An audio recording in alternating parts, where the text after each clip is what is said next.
All right, welcome back. I am getting back to this. Kind of had a good time earlier this morning and enjoyed myself doing a deserter start and wanted to get back to it for a little bit, see how long we have. But essentially, we started out with the Black Company. We're on day 6 of a veteran Iron Man campaign, playing the Legends mod and the PTR mod in combination. The Black Company being a group of books by names escaping me at the moment. Greg, let's see, Glenn Cook, right? Um, there's some books that I got turned on to more recently based on the finishing a series of books by Joe Abercrombie, who makes some really good, like the series of the First Law, and pretty much everything he's written. I have now read and enjoy. And Glenn Cook was recommended in some Reddits in terms of alternative art authors in that same grim, dark fantasy style. Uh, so far, so good. I'm kind of enjoying it. It's a little different. He develops his characters kind of in a different way, but we'll see. So, with this Legends mod PTR modded start, we are deserters. Uh, by being deserters, that puts us in hostile relations with the kingdom of Ulbrick, and we have managed to escape their general territory and get into the kingdom of Harkon, where we started to apply some contracts and get a basic foothold going. I am not like a speed runner. I more play, at least in my sense, in an RPG-ish kind of style, um, where I just sort of enjoy the process of growing out the party and the characters. And I think that the Legends mod in particular is suited to that, in that with PTR combined, it gives you a lot more variations in the potential backgrounds, um, and has some interesting systems like the layered armor system, that I find I enjoy fairly thoroughly. So we just finished hauling a caravan down to a the town of Finstermark, where we have yet to be, and we have defended the caravan from a couple barbarian um, parties along the way, and have done okay with our first 3 starting characters, who we've named after similar characters from the Glenn Cook books. So we have Elmo, One Eye, and Croaker. We were fortunate enough to come across a legendary location and pick up the Golden Goose. So right now that's generating 50 crowns daily for us, which is more than our current deficit, 46 crowns a day. That makes things a little more survivable. In the last stream, I tried this and died about an hour and a half in or so, mainly because we ran out of everything and we had to sacrifice ourselves trying to get into a fight that was more than we were capable of or ready for. Um, so we're trying to avoid that mistake and improve our party to the degree that we can. First off, I'm going to break down some of the armor that I picked up so we can evaluate its value as to whether or not we want to add on any of the pieces, which we very well could. The ancient cloth, that's a nice buff we'll get. 35 protection at the cost of 5 fatigue. 4 fatigue, sorry about that. And we also have furs that we can add on top for animal hide armor. I think we're going to do so. I don't think there's much of a downside for us to layer animal hide top of both of our frontline guys.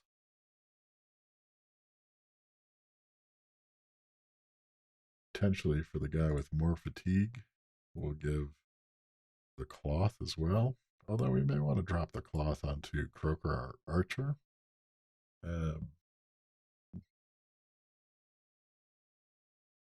It's a slightly better upgrade.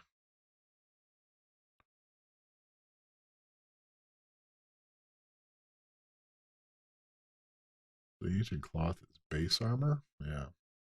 Interesting.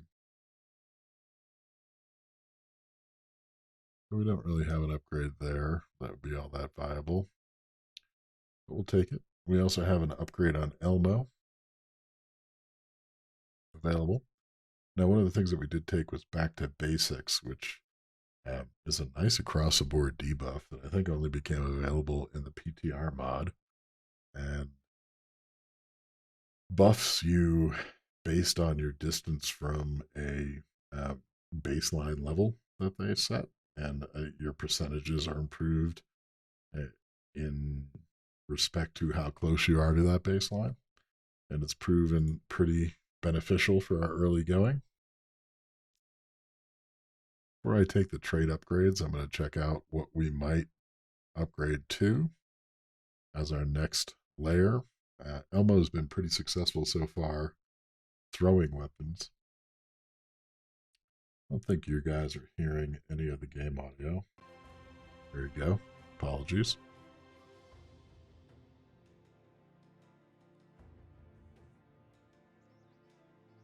Allies with a shield will use shield wall for free at the start of each battle.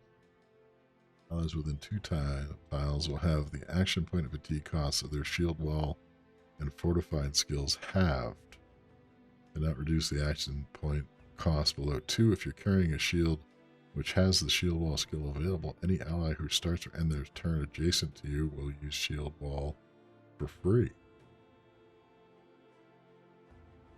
Wow.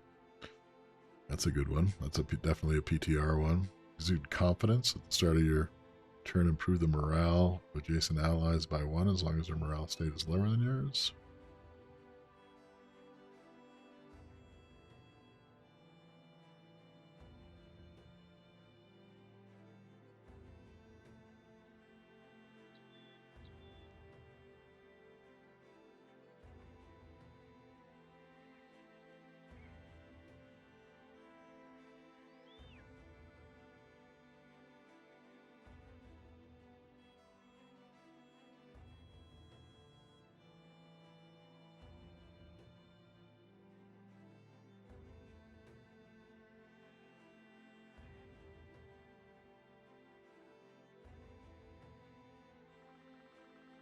Patience, powerful potential perk for us too. If we haven't moved, we gain 10 range skill. That could make him a really effective or more effective javelin guy.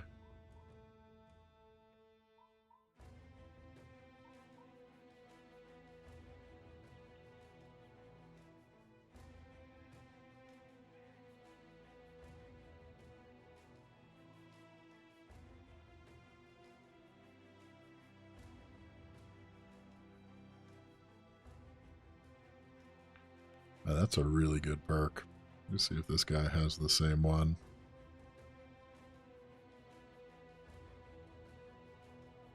He does not. So I think we want that.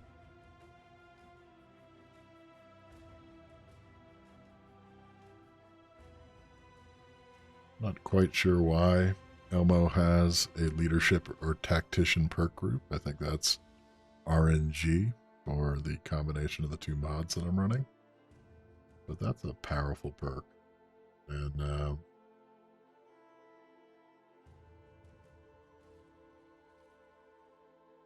I think we're going to go ahead and take it. So then for buffs,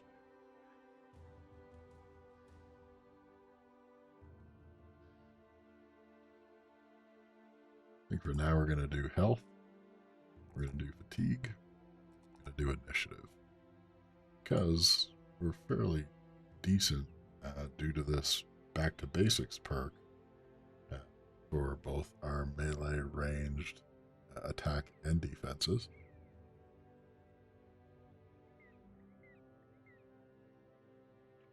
So we're still a bit wounded and still a bit in repair mode.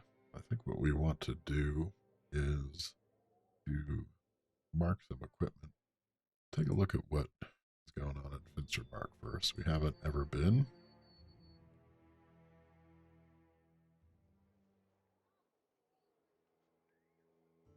We got terrified villagers. They're in the midst of a rebuilding effort. We have a couple contracts available. We got a marketplace.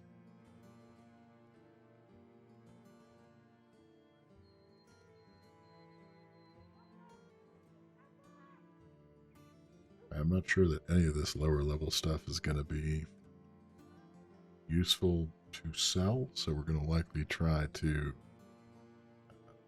salvage most of it via the camp mechanic that's in Legends mod.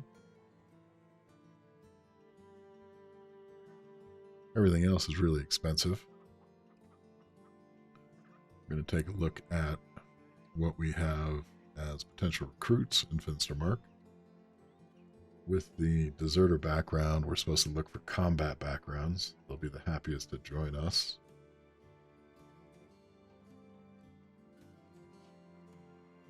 Don't really have a great deal of cash.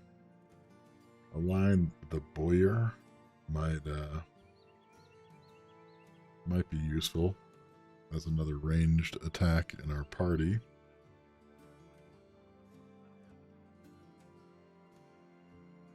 But that's also going to take the majority of our cash, and it's going to push us into the negative crowns per day, where we're getting 50 from the goose right now. We'd start spending 6 a day. We can afford that. But I'm not certain that's the route we want to go until we check the contracts.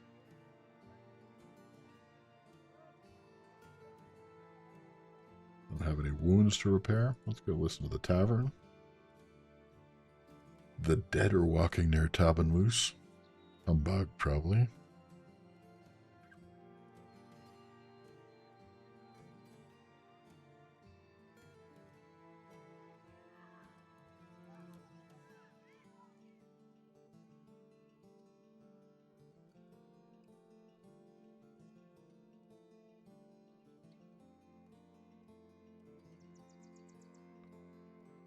I think we're going to go ahead and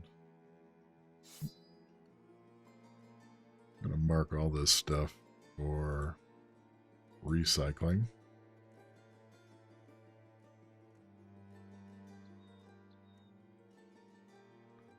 Get some tools out of it. It's not really worth a great deal of cash.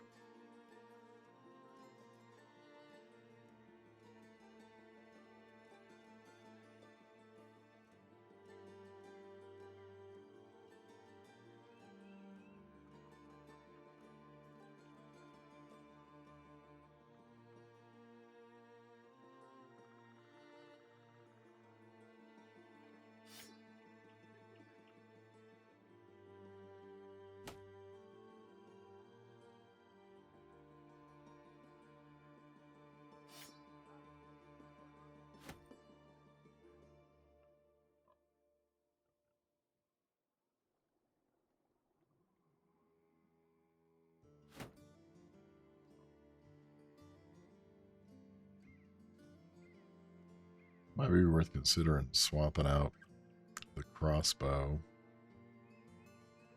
to a short bow and getting the extra shots off.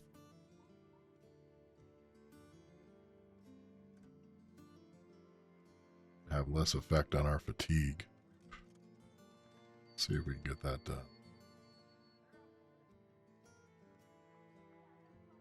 I have arrows available.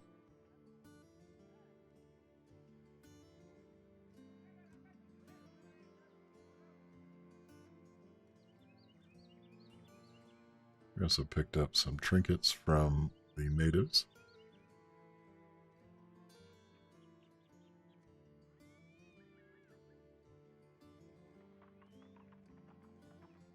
See what we have as far as armor options.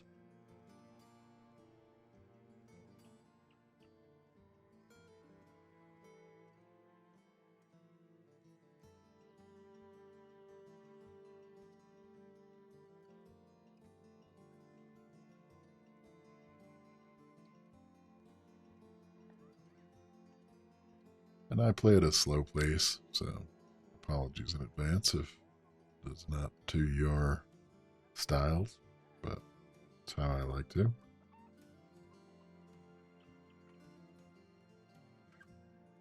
So let's see what we would get if we sold our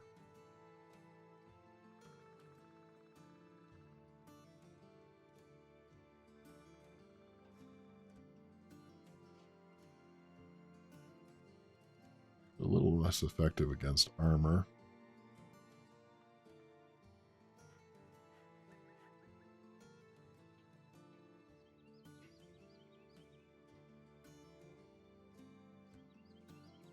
We're going to go ahead and buy 2 quivers of arrows. We're going to equip a short bow. 2 quivers on Croaker.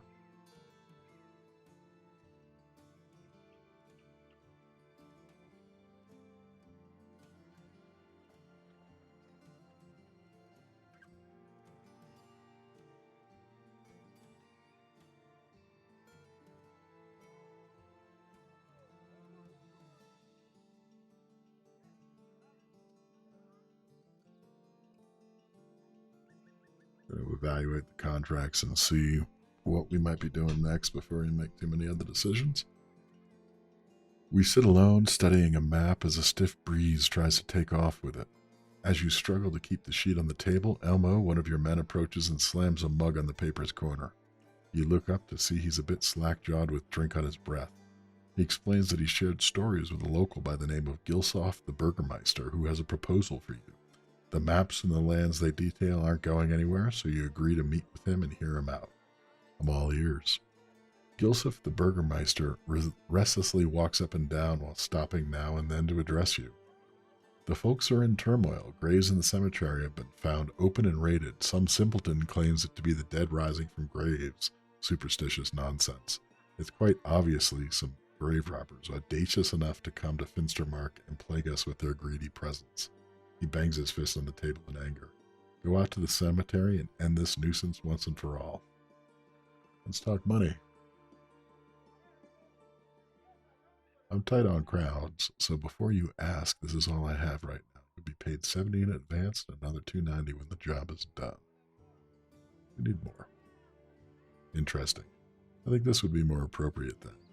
You are to receive $80 in advance and another $320 when the job is done. I'm going to accept that offer.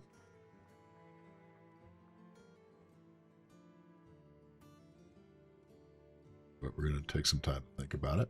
We're going to check out the other one difficulty contract. Dust covers Gisulf the Burgermeister's table, but there's a spot oddly cleaner than the rest, and he gestures to it. That's where my idol of fertility used to sit. If you can't tell, it's gone. You nod, it does appear to be missing. The thieves who took it should be easy to track down. They're good thinkers in the night, those brigands, but they make mistakes aplenty during the day. Footprints, crowns ill spent, you should be able to track them down with ease. He looks at you with a stern eye. Do you understand, mercenary? I want you to get my property back. I want it placed right where it belongs, and I want those thieves dead in the mud. Let's talk pay. He nods. You look able, so I'm willing to pay you quite a bit. It's $220 when the contract is done. You're going to try to get more? Let's get this over with quickly. Here's my new offer. You'll get 240 crowns when the contract is done. I'm going to accept that offer, but take some time to think about it.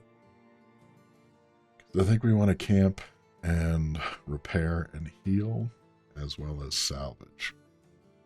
So We're going to duck out, and we're going to jump into camp.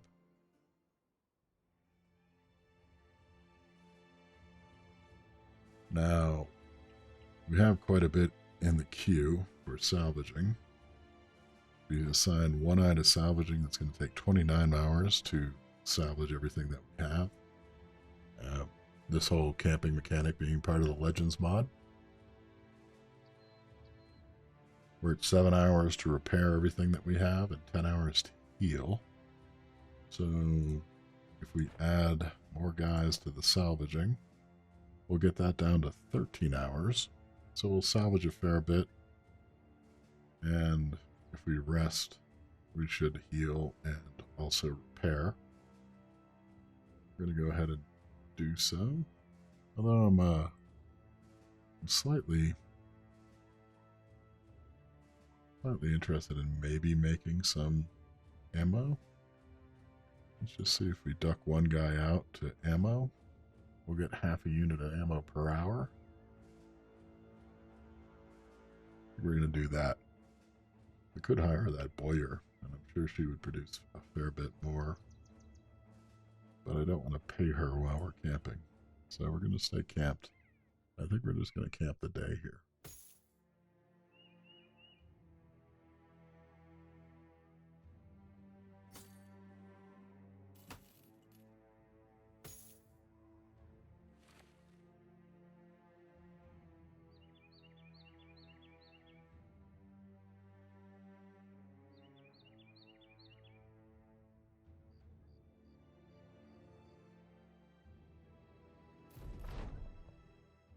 The forest is no friend of a man, which is why men of ill repute are sure to put their keepsakes there. And today you stumbled across one, a cache that Elmo found by way of stubbing his toe on the edge of it. Digging out the crate and cracking it open, you find an assortment of weapons, armor, and gold. You clap the sellsword on the shoulder and thank him for his hard work. He wags his boot around. Yes, sir, I've got a toe like a nose of a bloodhound. 89 crowns, a knife, and a gambeson. Indeed you do. We're going to back out of there because we finished most of our salvaging task. We've created 7 units of ammo. Ammo has healed 8 points. We created 18 units of tools from the equipment we salvaged. We used 9 units of tools and repaired 5 pieces of equipment. Back to camp. Take a look. So there's nothing left in the salvage queue, which is okay.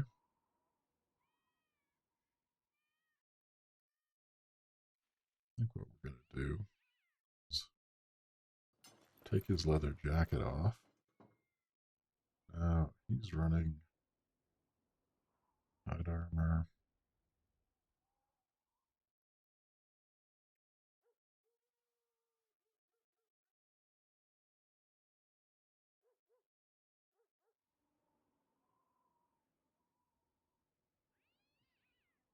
We're going to give the gambeson to Croker.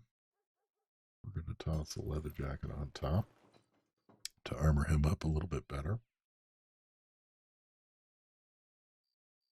I think we're going to add some more equipment to recycling.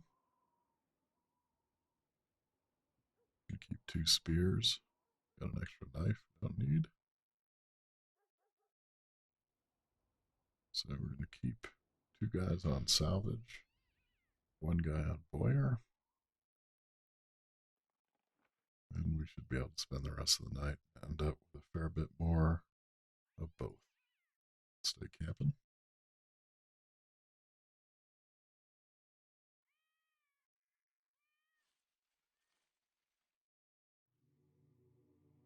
Alright, dawn breaks.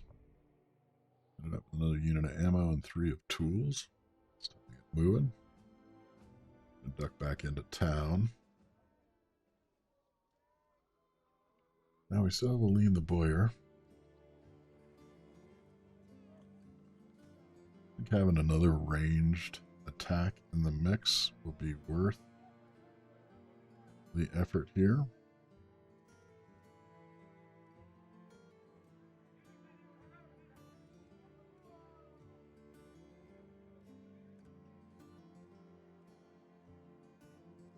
to go ahead and hire her.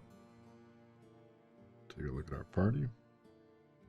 She is seductive, craven, because we're all craven. But she's also swift, has extra range defense. Move her to the back line. She has a short bow and a quiver. I think we are well enough prepared. Let's see. She's got the blacksmith apron.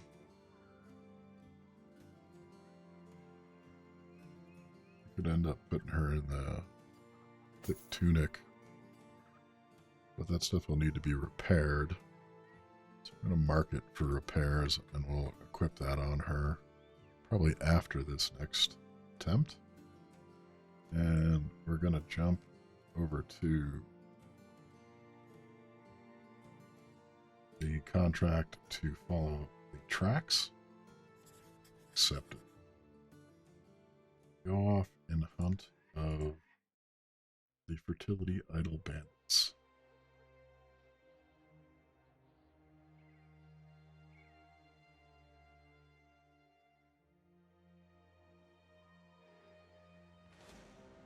So we got many brigand thugs, 8 of them.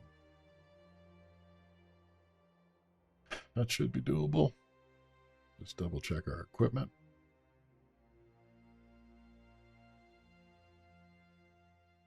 I'm going to drop a spear on her in case she gets into melee. And it looks like we can upgrade her armor a little bit more. 40 overall rather than the 35 of the tunic. Kind of tempted to give her the crossbow.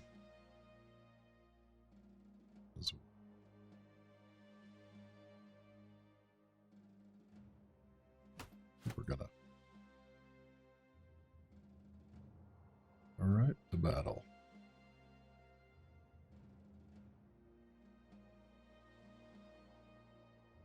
Conveniently, the brigands are lugging our employer's property around. They seem shocked that you have found them here, and no time is wasted trying to parley. They arm themselves, and you order the Black Company to charge. Engage.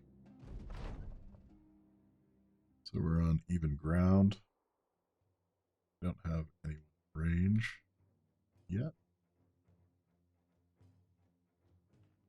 That was interesting. With that new perk, we were both in shield wall, but because we move first, we directly drop out of shield wall. We can now shield wall for 2 action points and 10 fatigue. That's not bad. But we're going to wait across the board so that they advance and go into range of our ranged weapons. It looks like the 2 most dangerous guys are likely, actually 3. Are the guy with the sickle, thug with the woodcutter's axe, and the thug with the staff. I think we're going to concentrate fire on the thug with the sickle. Broker gets him with 1 hit. Lean gets him with hers. Reload.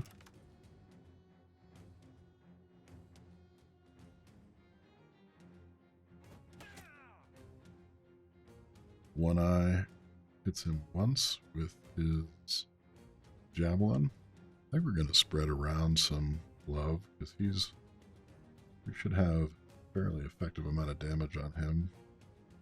I think that sickle is a 2. We're gonna keep going at him. He's now injured severely. He goes back into shield. That's a great new perk that we got. I think we're going to work on this thug with spear. That hurt him greatly, crushed his windpipe.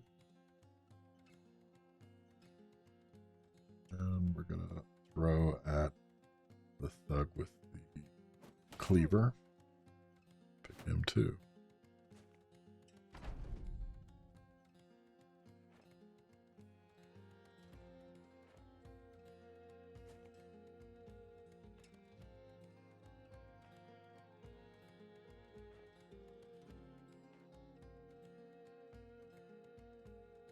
going to hold on Croaker.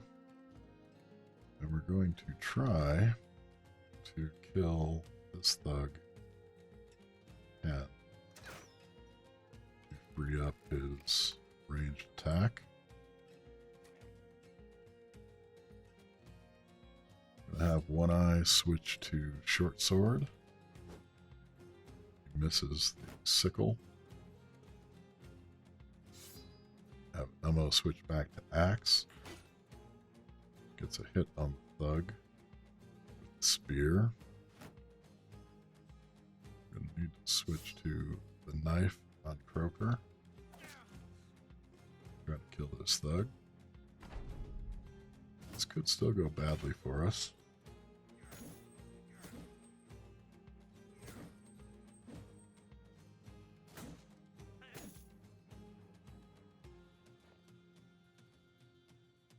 So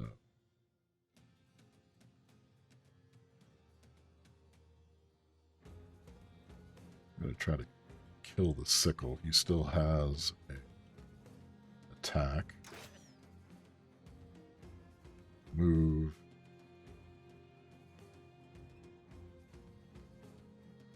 Away from guys flanking us.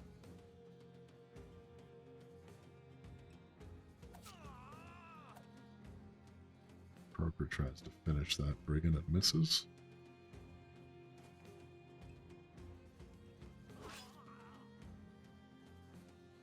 So One Eye is able to take out that brigand with a short sword, and he breaks the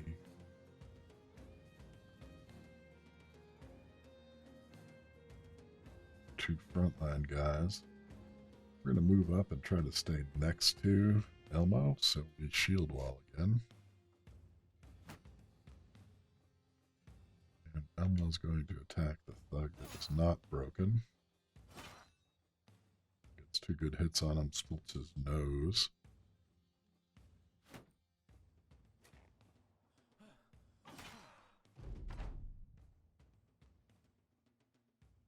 Croaker, we're going to drop back to arrows.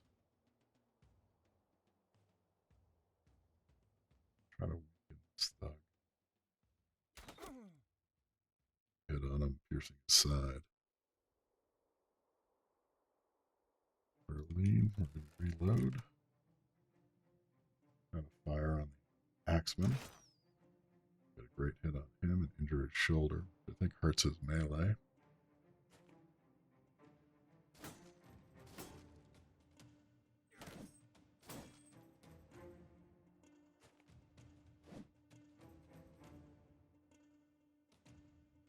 Going to concentrate attacks on this thug.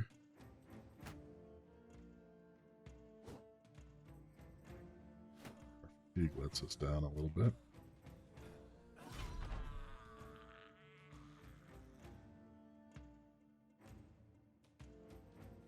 Retreating thug is killed.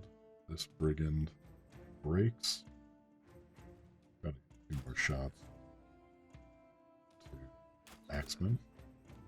That nearly kills him. Injured shoulder and pierced chest.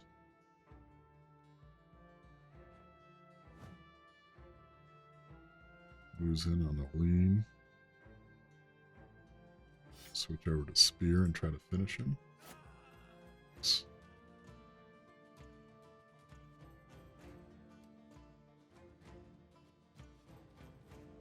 Gonna move up One Eye.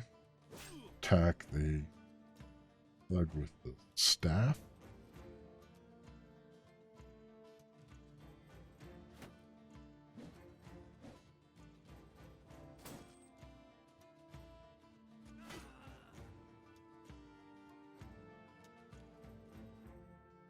To do much else.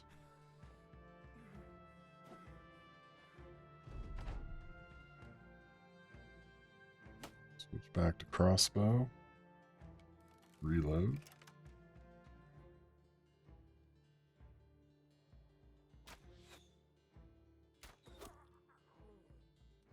Still one of the retreating.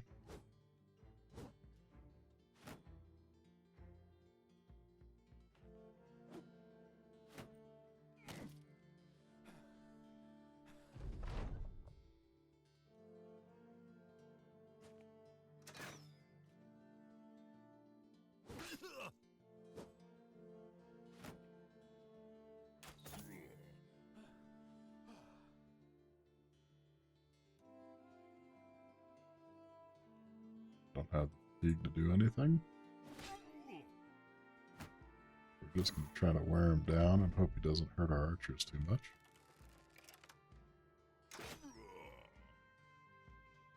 Nearly done him in.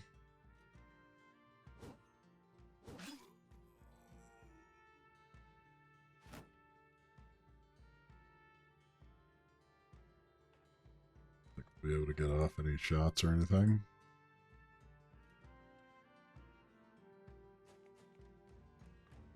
We won't be able to catch up, so we will end it there. Nice little battle for the Black Company there. We get some decent equipment, nothing outstanding. Might be able to sell it for a bit. The battle is done. The Idol of Fertility was easy to find amongst the corpses of your enemies. You should probably return it to Gilsef the Burgermeister for your just reward. Start heading back to Finstermark.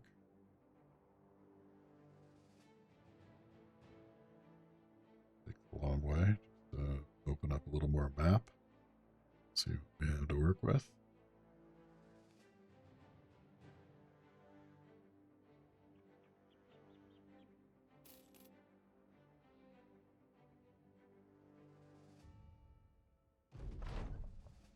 Gilsef the Burgermeister grins as you enter. Sellsword, will you sell me word of your success?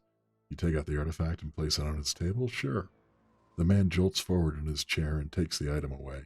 He turns back to you, calming himself, returning his composure. Good, you did good, very good. 240 crowns as promised. And he hands over the sack of coins. Crowns well deserved. It looks like it reset the second contract that we had. So, let's take a look at the marketplace. Probably worth selling that axe for 43. I don't think we have anybody ready to go two-handed just yet. So we will do so to get a little extra cash. And inventory-wise, we're going to set some more of the equipment that we picked up for recycling.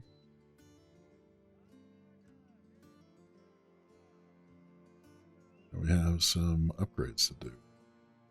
So One Eye, let's take a look at his perks first.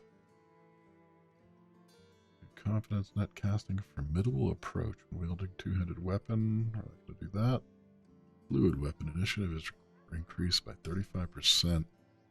Of the currently equipped sword's armor, ignore damage percentage. Fatigue cost of the weapon is reduced by 20% of the sword's armor effectiveness. Through gaps, melee piercing attacks ignore an additional 10% of the armor. From all sides, we don't have a flail. Pressure to inflict injuries is reduced by a percentage equal to 35% of your maximum damage. Cutting attacks can now inflict injuries on the undead. That could be a good one.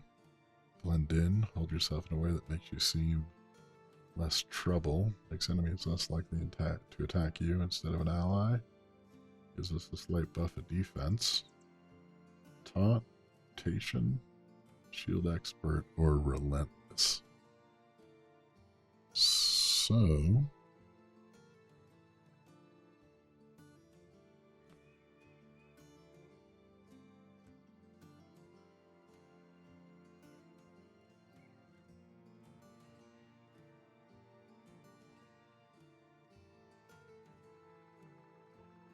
what are we going to do here?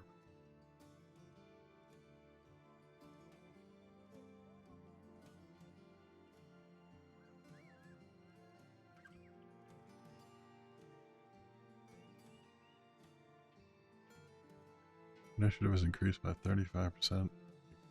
That's not going to be very much with a short sword for the moment.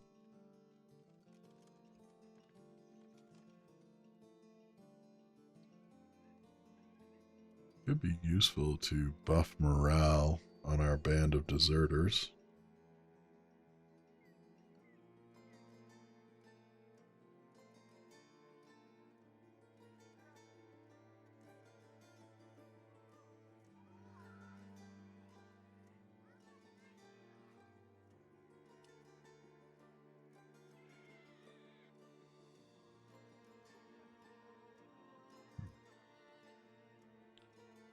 we can also go back and pick up one of the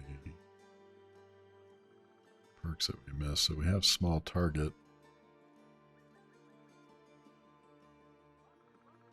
Increasing damage of head hits could be useful. So we have 10% more chance to hit the head and then do 15% more damage when we do so.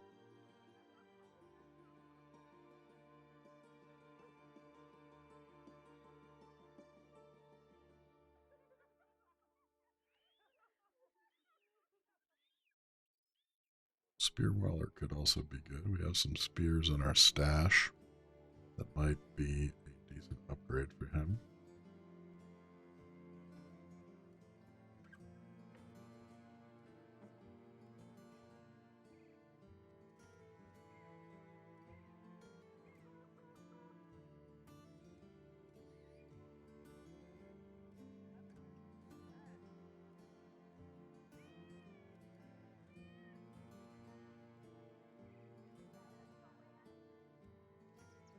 I think we're going to do this. I think we're going to take Head Smasher. The other thing would be Phalanx, which would give us better melee defense since we're keeping together and keeping shielded.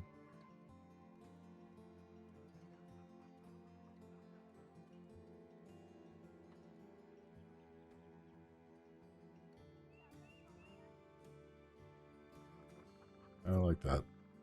We'll go Phalanx there. We're going to give One Eye. So One Eye has still got quite a bit of buffs from his Back to Basics perk. We're going to take Health, Resolve, and Initiative to work back up our crappy Resolve, being that we started as deserters. Lean has leveled up. Check her perks first. Poacher's Arm, 12 range skill and 25% armor penetration when using a short bow. Yep. That's what we'll do. I'm going to switch her back to short bow.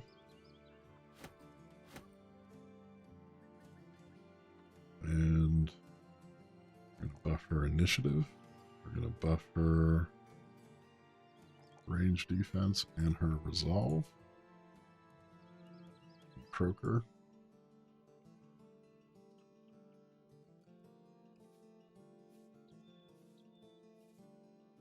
He's getting 10 range skill from Back to Basics.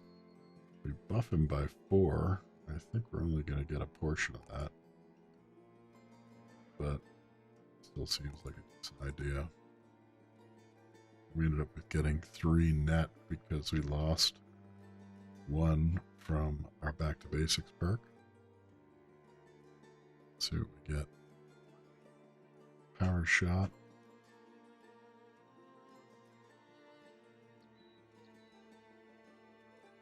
That could be useful. Switching over to Back to Crossbow. Attacks from crossbows have a 50% chance to inflict stagger.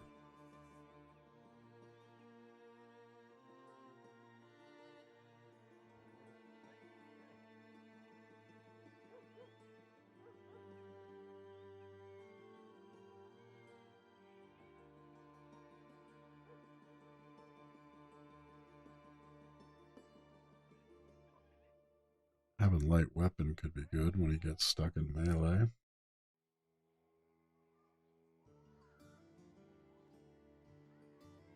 Yeah, I like the idea of Power Shot. Which means we're going to go back to Crossbow on Croaker.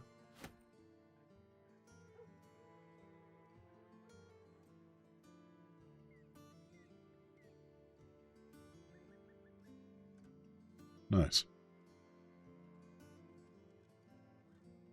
And we have an arrow, 2 arrows and a bow that we should get on to another bowman when we have a chance to.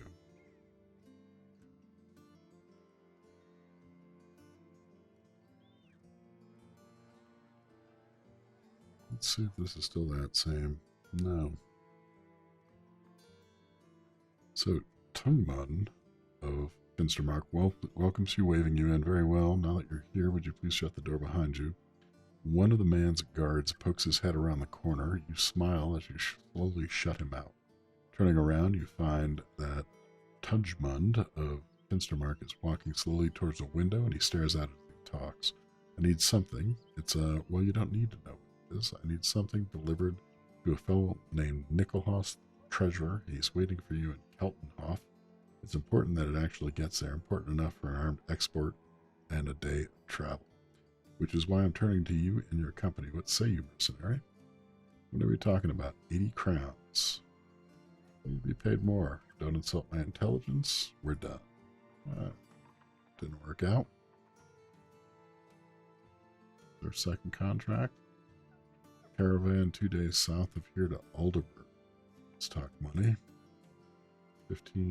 10 crowns per head with 15 at most. We need to be paid more.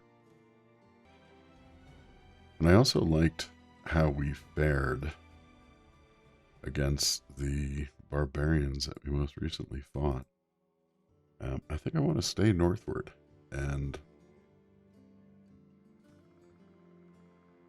attempt to kill a few more in profit.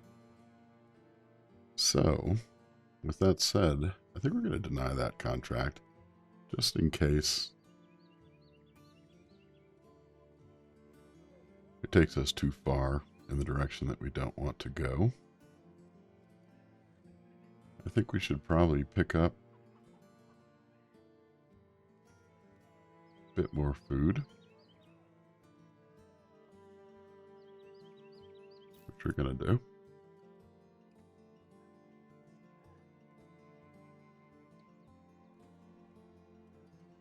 We have a fair bit of equipment that we're set to recycle.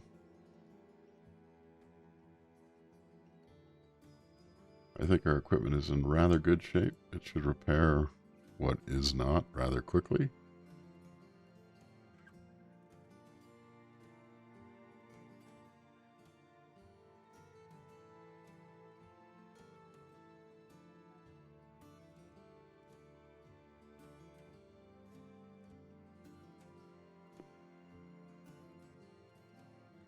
I think we're going to drop a spear on Croker, so he has a more powerful weapon at his disposal in case he gets into melee, because he has a few times so far. Darling has rather light armor, so we're going to need to do better for her in the near term.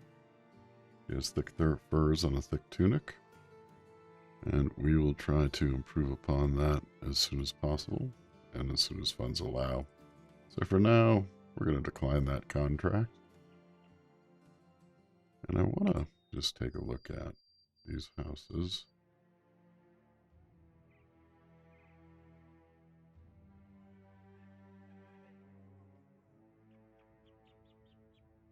So we've improved relations slightly. Our best relations right now are with Hamarstead. We're going to head north to Keltenhof. See how things go.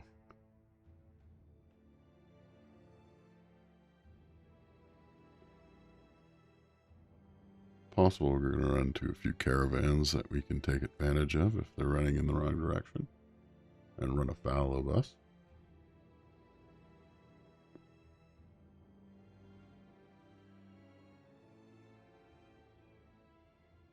So Keltenhof is a few huts and small buildings housing miners. They have ambush trade routes and have been recently raided.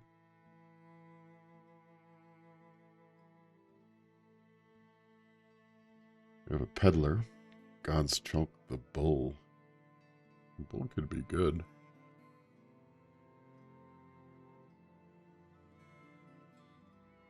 We don't really have any equipment for him at the moment, though. So, let's see what our quest is here. Just check the marketplace, too.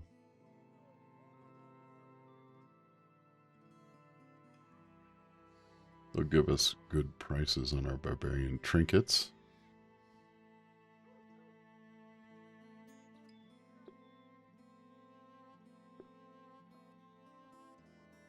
We could also upgrade Darling's armor a little bit. We're going to sell our trinkets.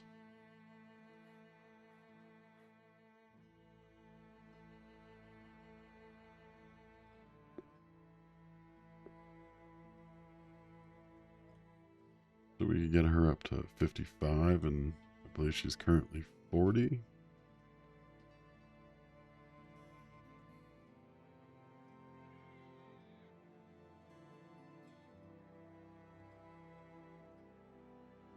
Really just the leather jacket is the bonus there. She already has a thick tunic underneath.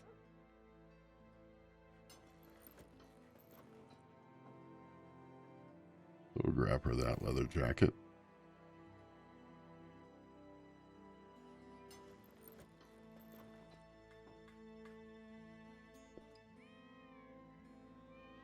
Let's see what they have in store for us before we make any other decision. So we enter Savard the steward's room, and he is staring at a dog's head. A steady leak from the neck drips over the table's edge, and the man is rubbering one of its ears. Who kills a man's dog, cuts off his head, and fucking sends it to him? You imagine someone with a hated enemy, but say nothing. Savard the steward nods at one of his servants, and the dog's head is taken away. He looks to you now. Savages to the southwest did this. First they started on the merchants and the homesteaders, raping and pillaging as barbarians do. So I sent a response, killed a few of theirs, and this is what I get in return. Well, no more of these whore sons. I want you to go to their village and annihilate them to the last. He almost asked if that would include the destruction of their dogs. How many crowns are we talking about? You look able, so I'm willing to pay quite a bit. It's 380 crowns when the contract is done. We need to be paid more. Interesting. I think this would be more appropriate. Then you'll get 430 when the contract is done. We're going to accept that offer.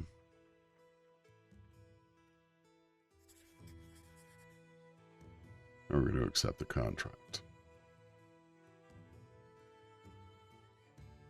So we can hire the bull and likely equip him with a spear and shield. And he could potentially hold the center line.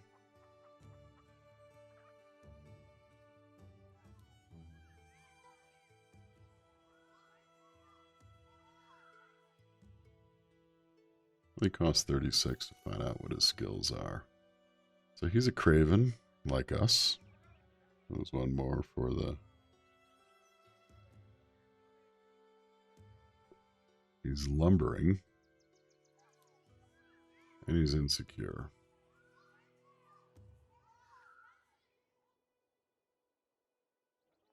I don't think we need him.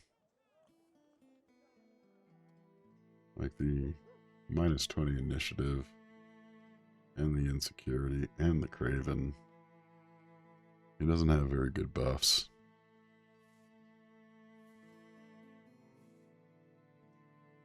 He could be decent fodder for 117. But I think we're going to pass. And we're going to try this on our own. So to the southwest, we see the barbarian encampment is just beyond the hills.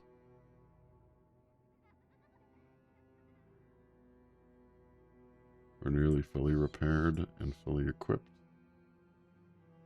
I think by the time we don't really want to attack them at night. Gonna move in the general direction. Expose some more of the territory.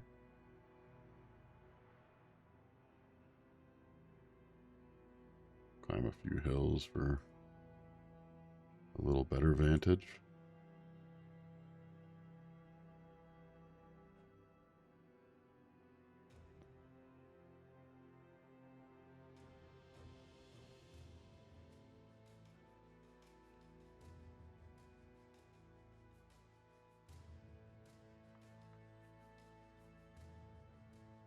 Some barbarian thralls and a warhound. So we do kill their dog in return. You find the barbarian village squatting in the snowy waste. It couldn't have been there long. It's mostly tents, and tops of them don't carry much snow. They must set up for a time, then get back to the road, either to keep hunts fresh or to avoid the retribution of those they raid. What a shame they failed to do the latter. You readied the company for action. Prepare to attack. That's lucky. I thought we were going to get some, like, more powerful encounter event.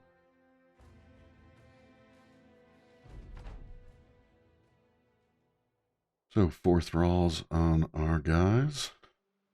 We're out of range. Everybody's equipped for range. We're going to let them come to us. The dog may jump all the way to us. Yep.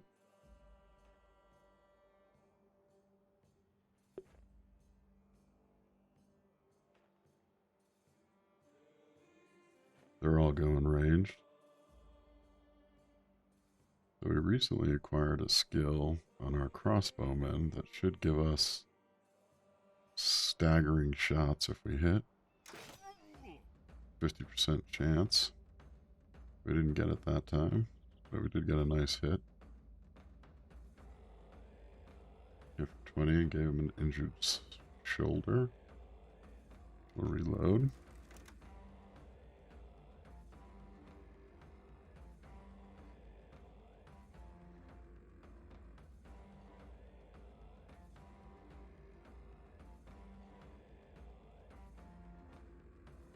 We're going to try to finish the dog, I think. So she only has a 35 to hit him.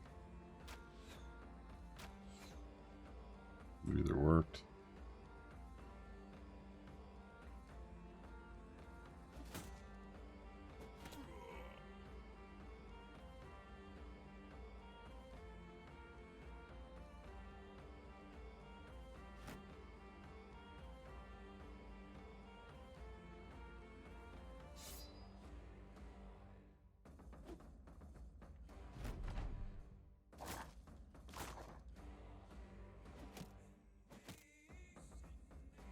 Our guys have... that's a bad hit.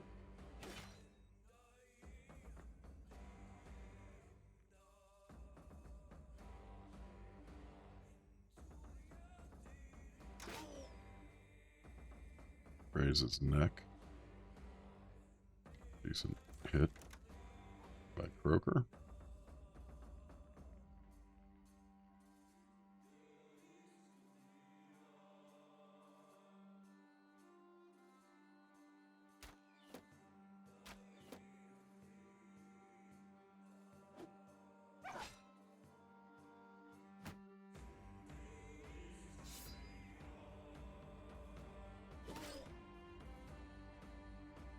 Hopefully Darling survives.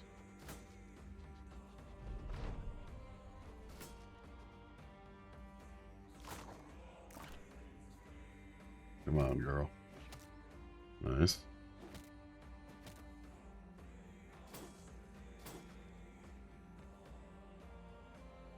Shield wall is holding.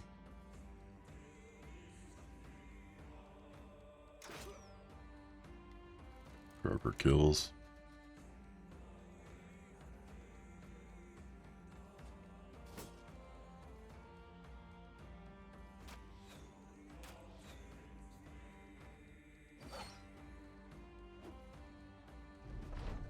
It's broken the automatic spear wall.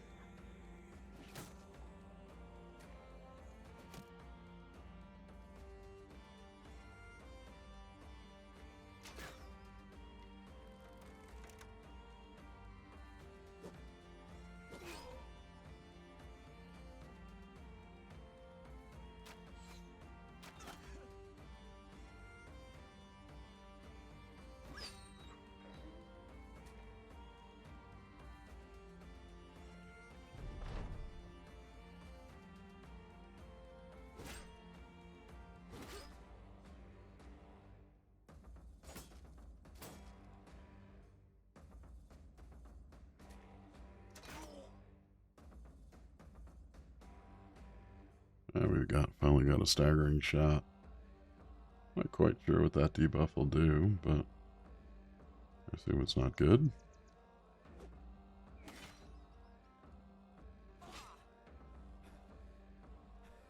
Cut artery. He may bleed out.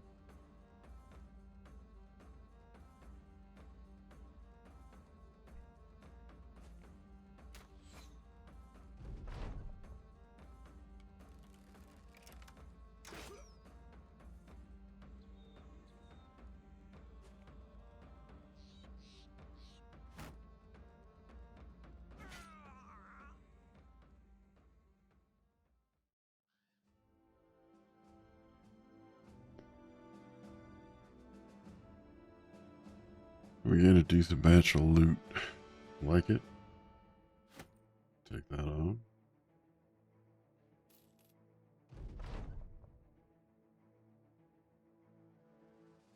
The battle is over. Darling beckons you over. It's in one of the tents is a barbarian nursing a wound. Men, women, and children litter the floor around him. The sellsword points to him. We chased the savage in here. I think that's his family all around him or someone he knows, because he just collapsed and hasn't moved since. You walk towards the man and crouch before him. You tap one of his deer-skin boots and ask if he understands you. He nods and shrugs. Little. You did this, didn't have to, but did. Finish me or I fight with you. One, the other, all honorable. It seems he's offering his hand to fight with the company, no doubt part of some northern code that's foreign to yourself. He's also offering your head if you want that too. He seems totally afraid of giving it up.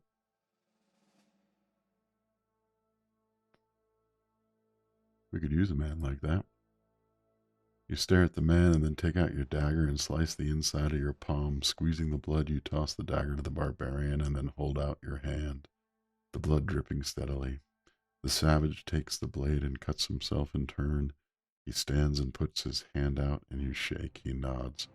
Honor always, with you the only way, all the way.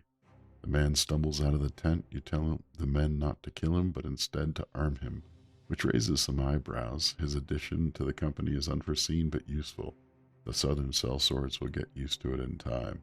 But for now, the Black Company needs to return to Savard the Steward. Welcome to the Black Company. Get a look at who we got. So it's Waldemir the Tower. He's a pessimist. And he's huge. Got good armor on. He's content. Got a good buff on fatigue, melee, and ranged attack. So which one of our guys is the shield guy? The shield guy is Elmo, who has this really good shields up perk that gives everybody shield wall. So, in that respect, we are going to give Waldemar a shield.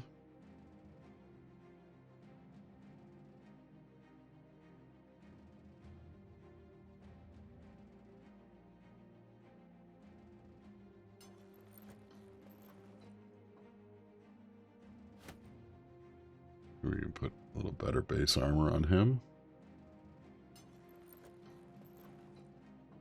Get him back in hide and bone. We're going to give him a spear to begin with. Let's check out his traits first before we decide that for certain.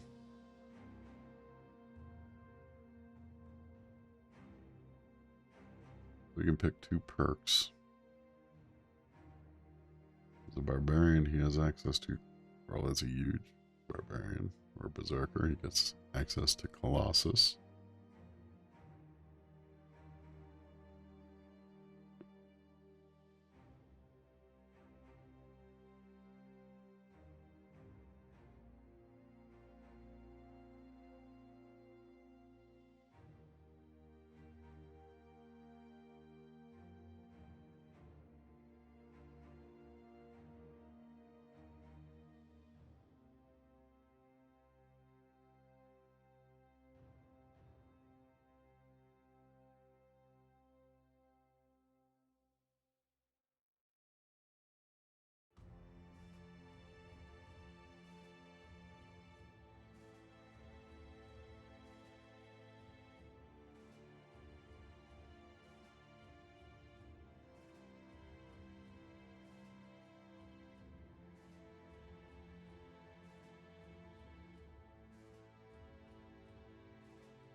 That's kind of interesting. We could do deep cuts, which is a lower threshold for bleeding. And then sanguinary, which is a enjoyment of bleeding.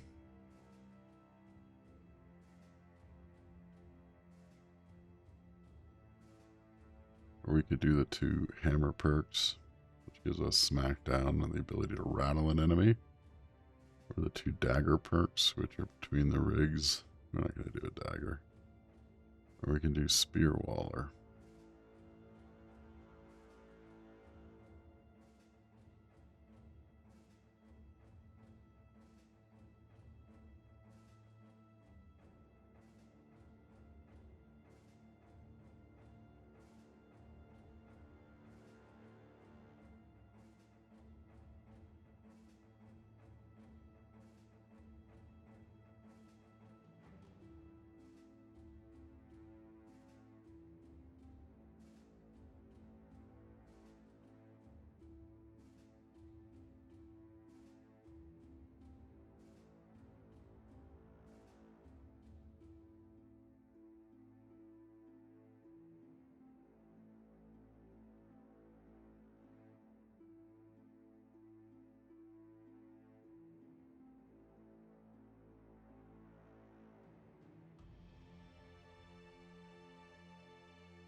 Give him a little better headgear.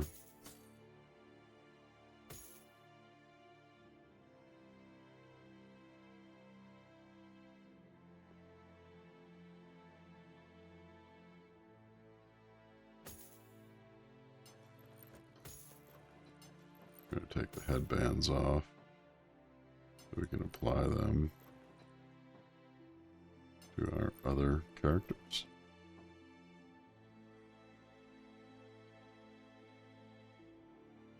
See where we net out on skills. I'm going to give him melee, fatigue, and initiative.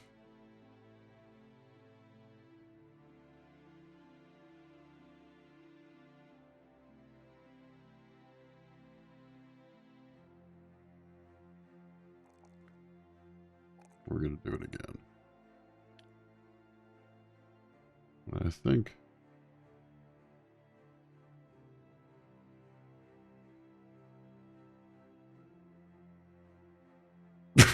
excuse me.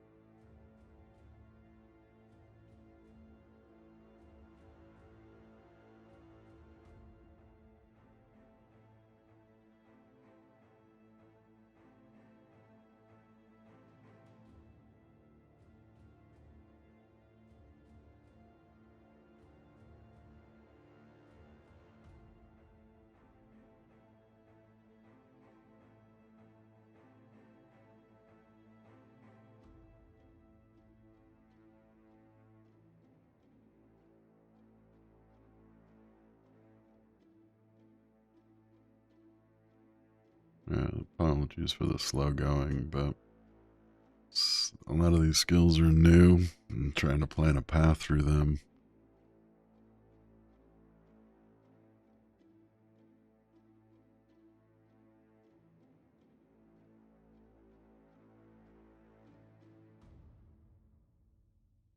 I think we're going to do the spear angle. We're going to give him pointy end.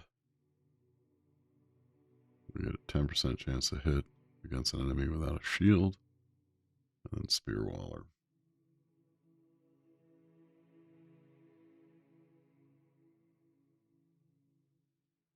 We're going to head back.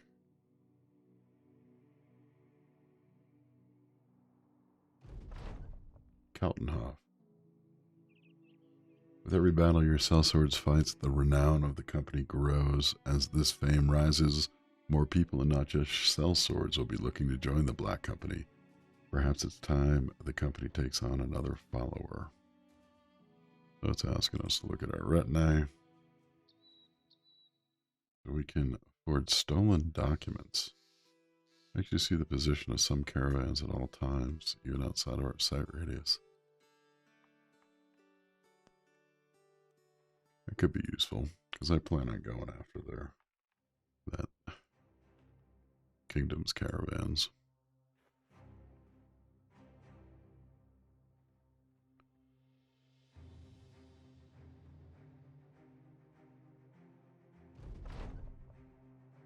We find Savard the steward and a group of armored men standing around a table. A barbarian's corpse is on it. The flesh is grayed, but the body's musculature and grit has not yet decayed. They ask if you truly fought men of this sort. You cut to the chase and ask for your pay. Savard the steward claps and shows you off to the group. Gentlemen, this is the sort of man I want in my ranks, unfearful and always focused. One of the nobles spits and says something you don't hear. You ask him to speak up if he has something to say, but Savard the steward rushes forward, chest of crowns in hands, and sends you on your way. We gain 430 crowns, and Kaltnoff no longer has ambush trade routes. Crowns well deserved.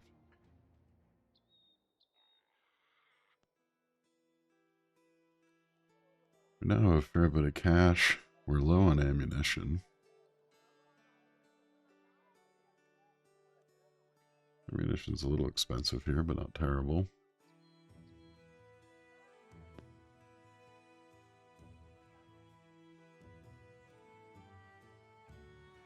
I think we're going to recycle our tools. Or the equipment for tools. We have 4 days of food. Could buy some copper ingots for less than they are worth. We're going to go ahead and do so and hope that we can pull off a decent trade.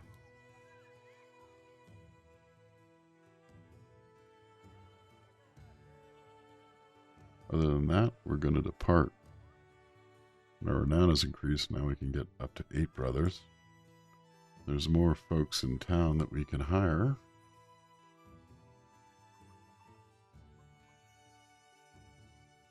Gilsbert, the lumberjack, looks interesting, but he'd take 80% of our cash. I don't think he's that interesting. This is expensive. So we're going to travel north to Hammerstead.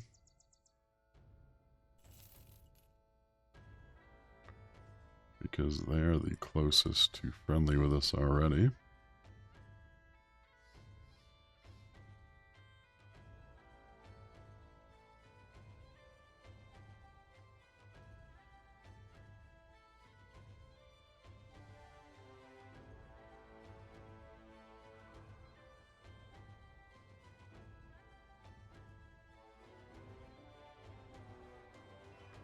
Oh, we didn't buy ammunition. I probably should have.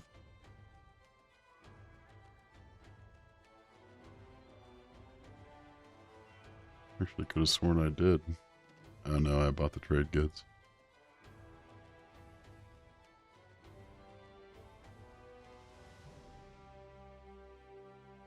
Seems like a good area for an ambush.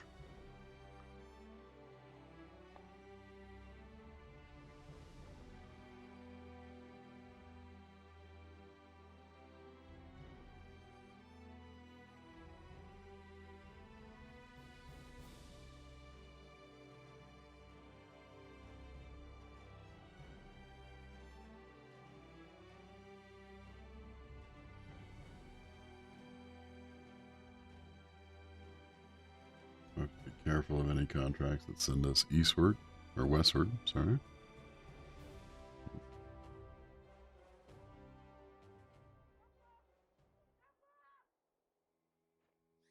So Hammerstead is a large city sheltering travelers and traders from the snow and cold.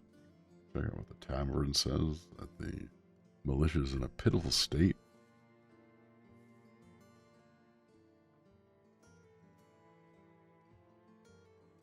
Take a look at the armor. First, let's see if we can get a decent price for our copper. We cannot. Not interested in copper whatsoever. I think likely because they smelt their own. Much nicer collection of armor here.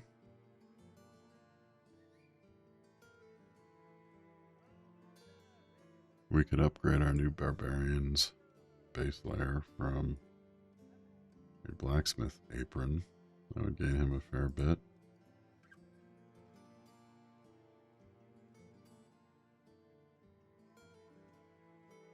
Could also upgrade his base headgear to a full Agaton cap.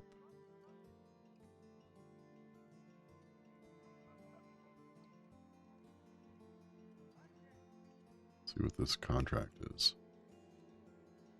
Servant bids you wait for Helge of Hammerstead, who he says will be right with you. And so you wait and wait and wait, and finally as you're about to leave for the second time, Helge of Hammerstead throws open the doors and rushes toward you. Who's this again, the mercenary? His assistant nods, and the Helge of Hammerstead sets on a smile. Oh, most fortuitous to have you in Hammerstead, good captain. It's imperative that some precious commodities of mine reach Finstermark as safely and as quickly as possible. You are precisely who I need, for no common brigand would dare attack you and your men. Yes, I'd like to hire you to escort. Make sure these items are delivered to Tungsmud of Finstermark. No detours, of course. Can we come to an understanding? Let's talk money. Very well. I'll offer you 80 crowns. This is a 2-crown mission.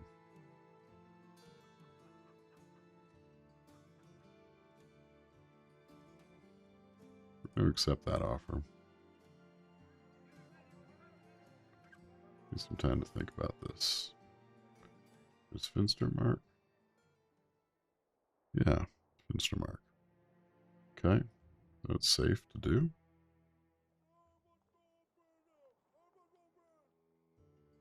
I'm going to get 80 crowns for it, so we shouldn't go hog wild spending. But I do think we're going to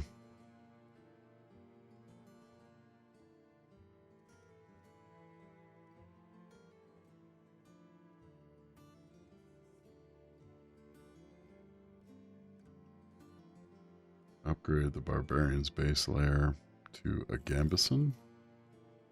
And we're going to upgrade his hat to a full Akaton cap.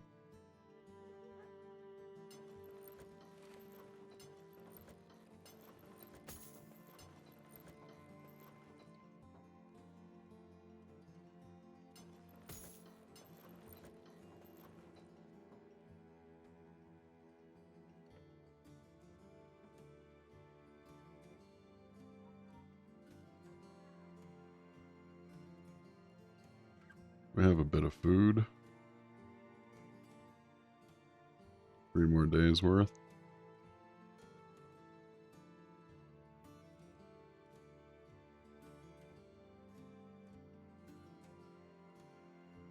Trade goods are all expensive. I think we're going to pick up an extra bag of grain.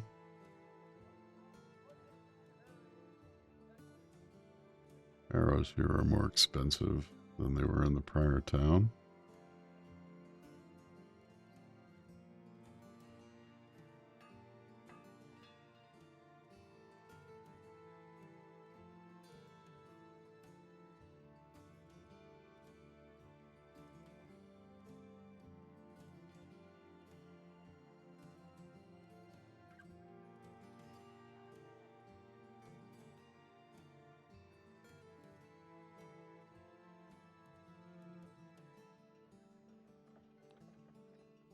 This helmet upgrade is a pretty good one for 128 to get 50 bump on headgear.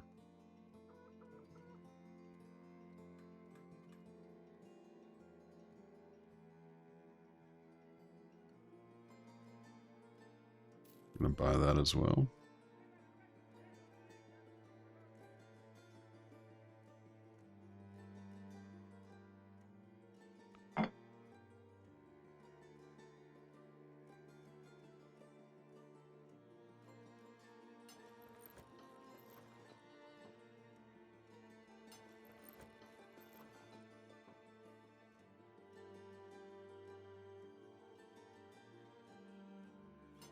I think we're going to armor up the new barbarian recruit. I think as a frontliner, he may attract the most attention, since he's the least body armored. Well, he's now equal.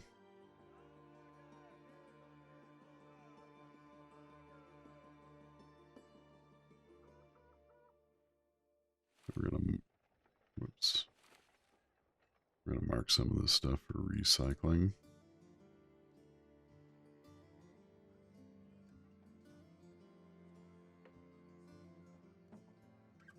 Next time we camp.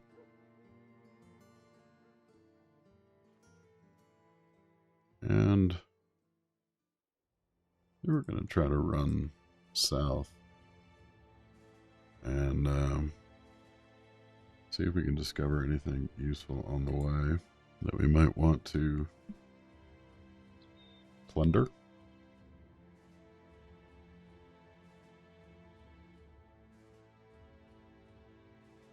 This looked to be a pass.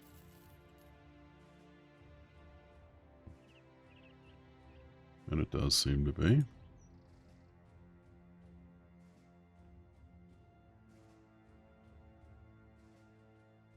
Got some good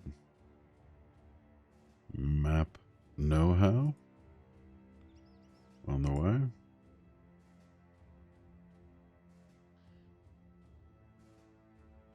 Night setting in.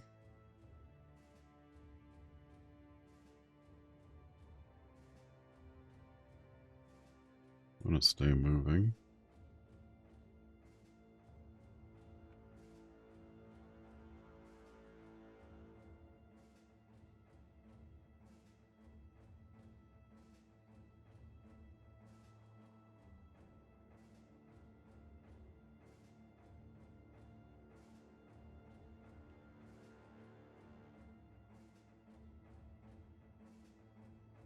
Learn a little bit about the map as we go.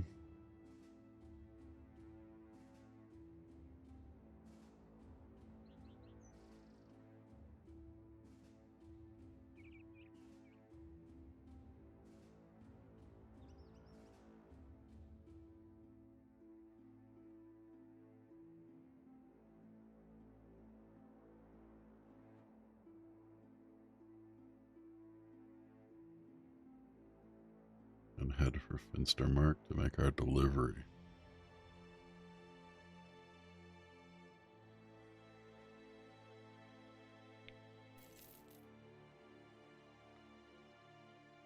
Try to make it there before nightfall.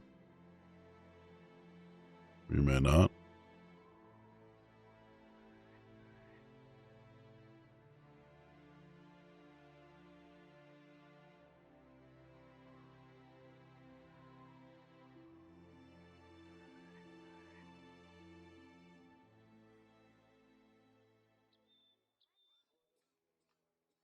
Second.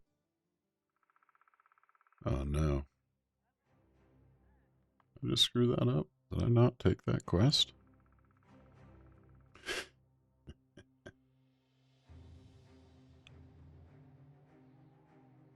That might have been a screw up.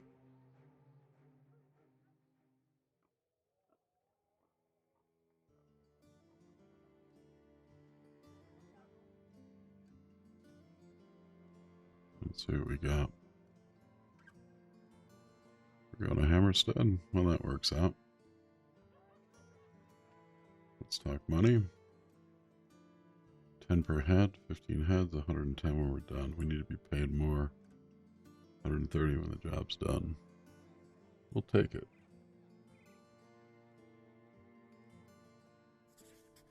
So, RNG's worked out for us there, and it's going to take us north. Let's listen to the tavern. Some old tombstones in the graveyard have been toppled over. If there's anybody interesting to hire. Everybody's a little out of our price range at the moment. We'll get with the caravan and go. While on the march, you come across a line of stopped wagons. You realize the wagons are cages, each serving as a prison to a wild animal. Touring the line of carts, you come face a variety of beasts. A haunched and mewling black cat launches its man-killer claws through the bars. Jumping away, you back into another cage, which violently rattles with a bear's roaring. Thankfully, its powerful paws are too fat to fit between the bars. Another cage sizzles with the hissing of snakes. A man leans back from behind one of the wagons. He's got a wild look on his face as though you just caught him getting one off the wrist. Hey, who are you? What are you doing here? You inform the stranger that you are the captain of the Black Company. The man straightens up. Oh, sell swords then. And I thought my luck had up and run off me. Look, I got a problem that my hired hands refused to help with. They didn't care when they didn't know better, but the damn cloak fell off the wagon, and then they just wouldn't shut up about how I wasn't paying them enough to transport such goods. What do you need help with? The animal trainer leads you to a carriage. You immediately see why his hired hands quit. A frenzied and mercurial feral human is sitting inside the cage. Raw wrists bleed against the shackles, signs of attempted escape. Half-starved, the wild human gnaws on sticks poking out of a tumbleweed of hair. Seeing this sad sight, you grab the stranger by his shirt and slam him against the wagon. Does that look like an animal to you? The animal trainer grins, ivory for teeth. He explains himself. City folk have gotten wind of the uncivilized humans and wish to see them up close. I am only fulfilling this new demand as any businessman would. Now all I need the help with is to get that dead body out of the cage. He points towards a corpse in the corner. The wildling rears back, snarling, and goes to protectively sit on the body. The animal tamer shakes his head. One of my helpers got too close, and well, yeah, I can't go into town with that mess in there, so I thought maybe you could just help me fish it out. I'll pay plenty, of course. A pouch of 250 crowns sound good to you? Just reach in there and yank that garbage out. I'm not going to put any of my men to risk. Yeah, I don't blame you. You're smarter than you look, sellsword. Gee, thanks. Would have liked to free the guy.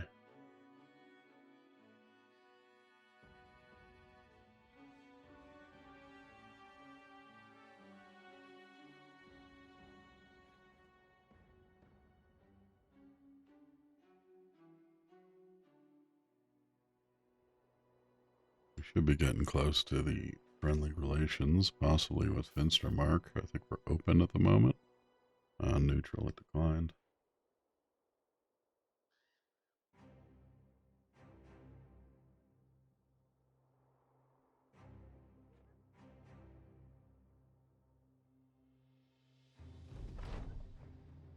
We've made it, delivered the caravan just as promised. The caravan leader thanks you with a payment of crowns. He seems rather thankful for the fact that he's alive, briefly regaling you with a tale of when he barely escaped an ambush by brigands.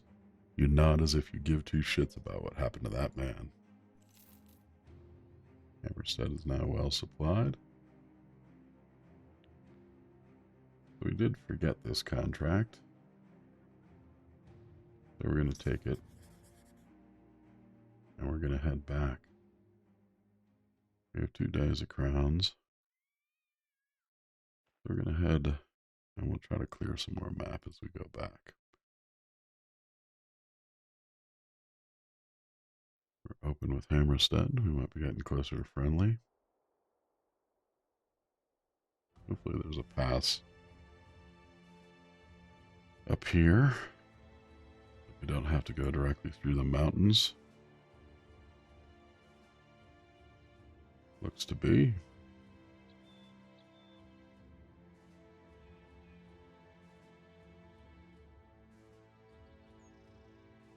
Try to just get up on this hill so we see some more of the area around us. We're going to dive down south and get back to Finstermark.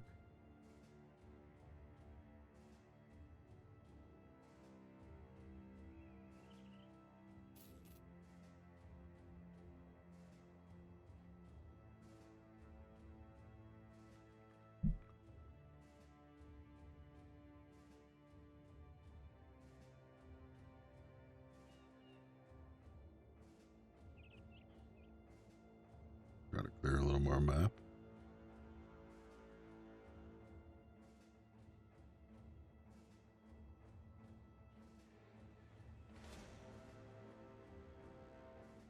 I don't think we want to mess with the necromancer just yet. Go Hopefully we can get by without them spawning anybody else after us.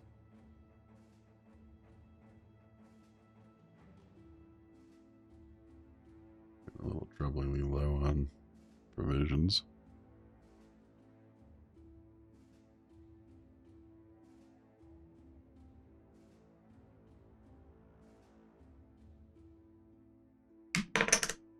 Pardon me. Flipping poker chips.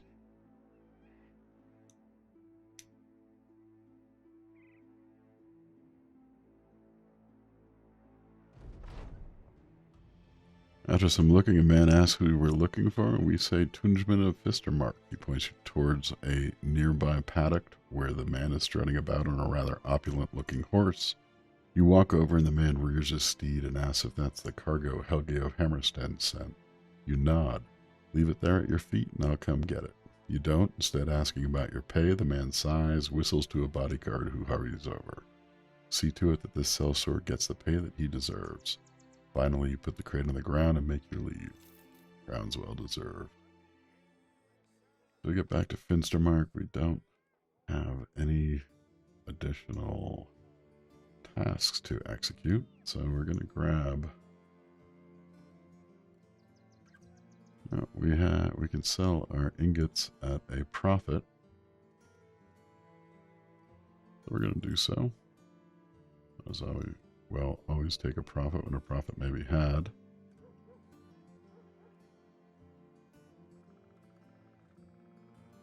I think we're just going to pick up 2 more bags of grain. We're also really low on arrows, and their arrows are decently priced, some of them. We're going to pick up another 50.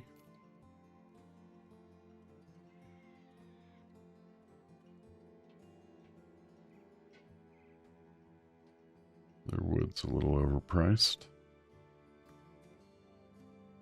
I think we're fairly well equipped. Just check out again. I think everybody here, besides the boyar, the eunuch. We found another deserter who is essentially right up our alley. Taxidermist.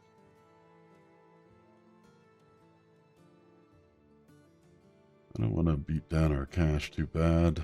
We do have the golden goose, so we're really only declining at 45 a day. We have 12 days of cash.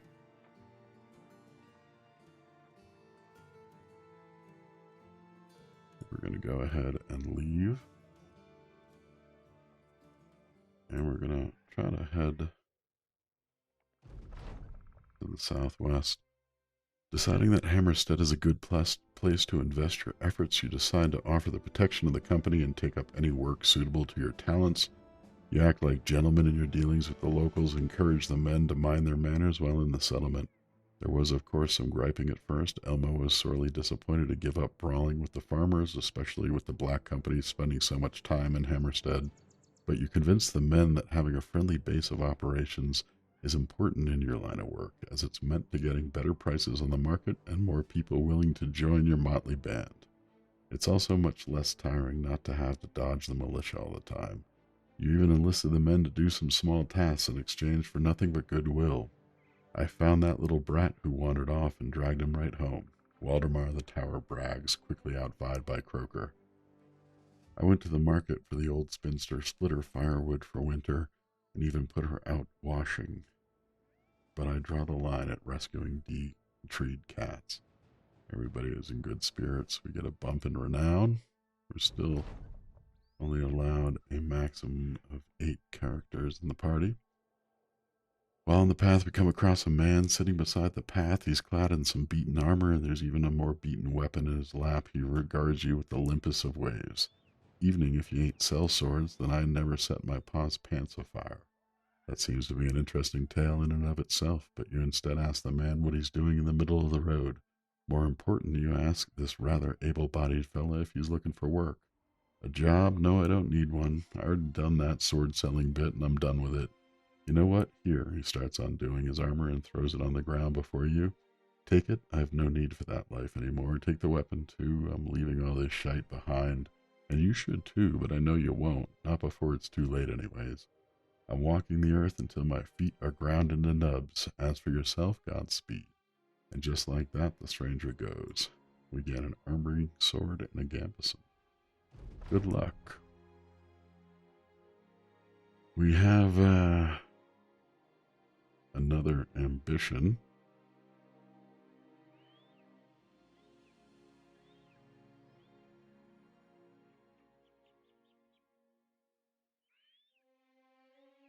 I think the most sensible one here is we're only one person away from being at 6.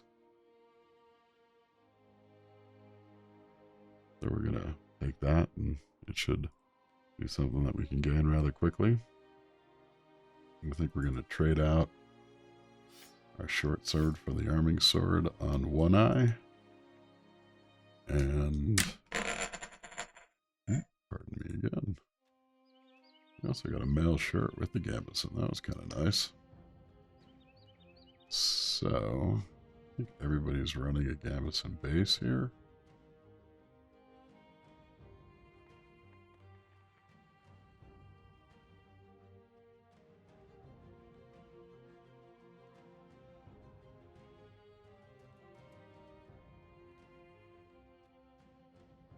I want to make sure, though.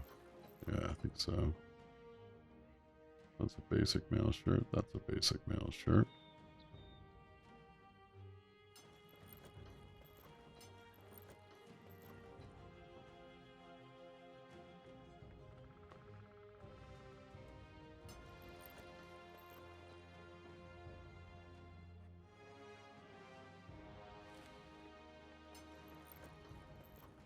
I'm going to drop the gambeson on Darling, our archer.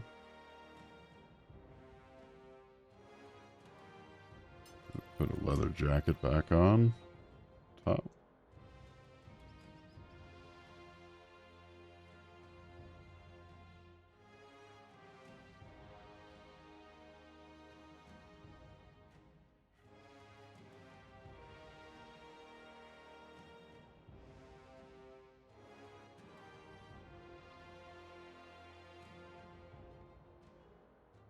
They will put a repair on that, and once we have it, we may toss it on to Croker. I'm going to drop the short sword in Waldemar's belt.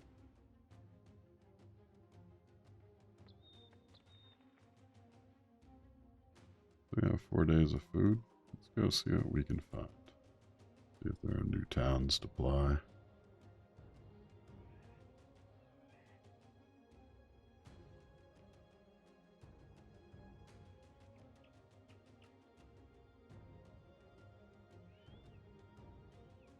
Got one here to the south. Taubenmoose. Let's see if we have anything that we can do for them. They have 2 quests, and they have terrified villagers. Let's listen to the tavern. There's the adventure you seek. There's a place called Ancient Cemetery in the tundra to the east of here. Don't know who lives there nowadays, though. You might go check that out. Take a look at the folks for hire. Lumberjack, possibly interesting. Halvor.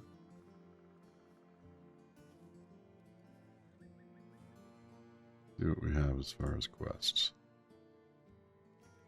Frontlock, the trade master wants us to take a shipment to Keltonhof. How many crowns are we talking about?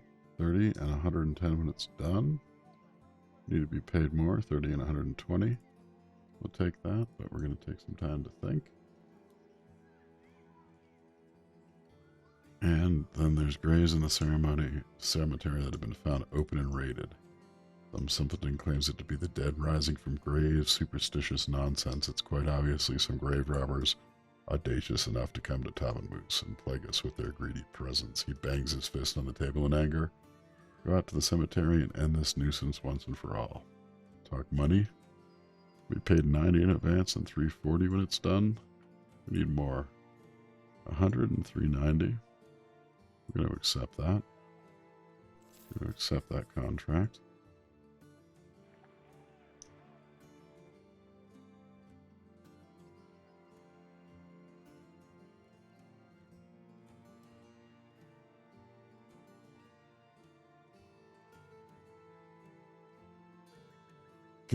So, just in case it is the dead, I think we're going to swap out our daggers for spears. So we can make a spear wall and potentially protect ourselves a little bit better.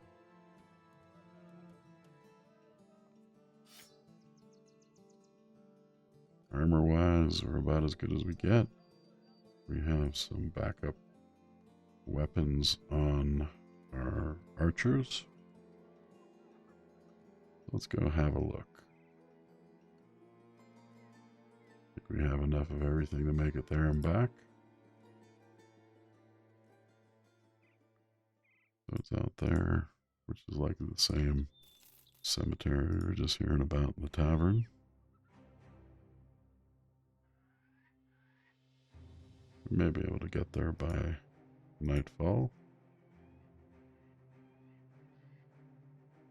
Maybe.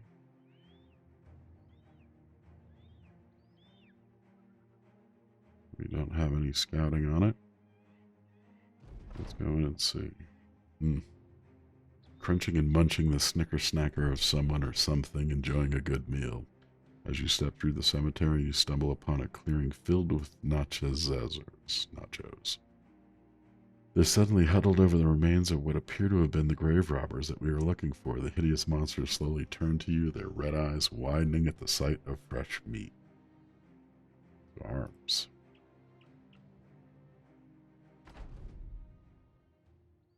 Eight nachos.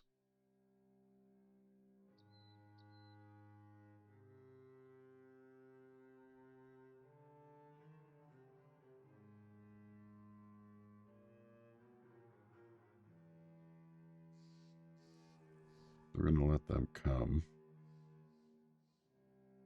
and then make some decisions from there.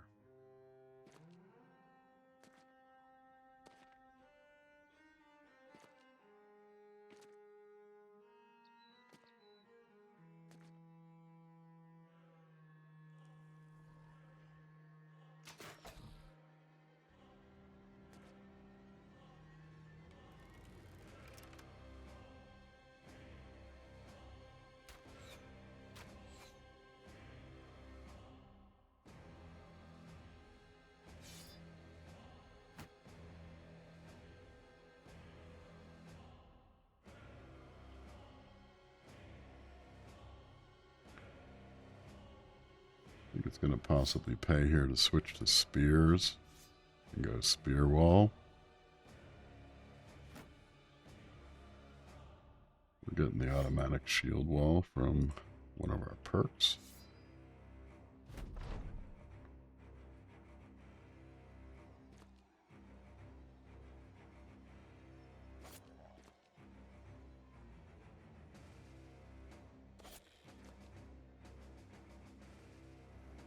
I'm going to try to spread out some damage so we don't kill one easily and let it get fed on by another.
Broken one of them.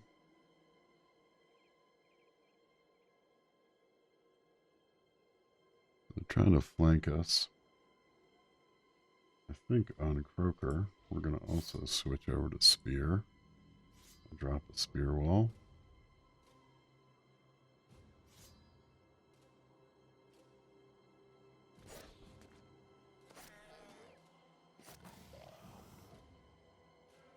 We get a kill.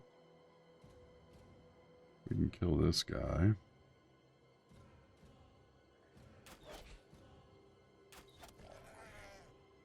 We can potentially open up some advantage from our second spear wall. I think we're going to draw the arming sword.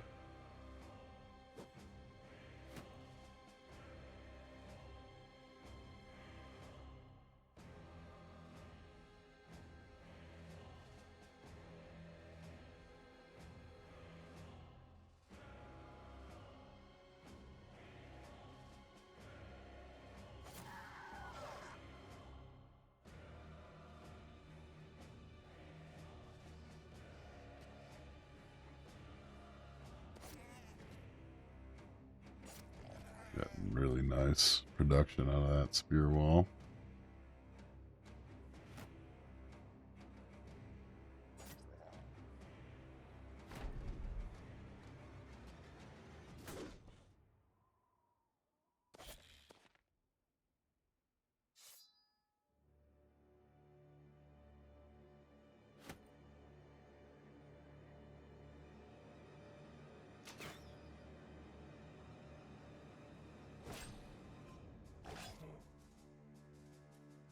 Get good hits on that Nacho. He's near death.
We can get him.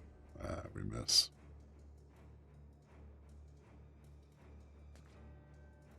I think that's about it. He's going to get away. Call it over. Not a bad little battle, though. Took nearly no damage. Just one hit. Spear walls worked out really well. Transfer over our cash.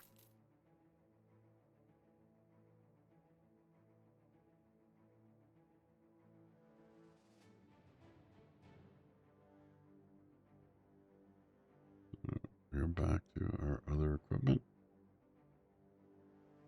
Darling gained a level. Now that Waldemir the Tower has survived a battle, we are going to rename him along the lore of the Black Company books. I think we're going to give him... I don't think we have Elmo yet. Let's see. Who do we got? We got Elmo. No, we do. One Eye. We're going to make Waldemir Goblin.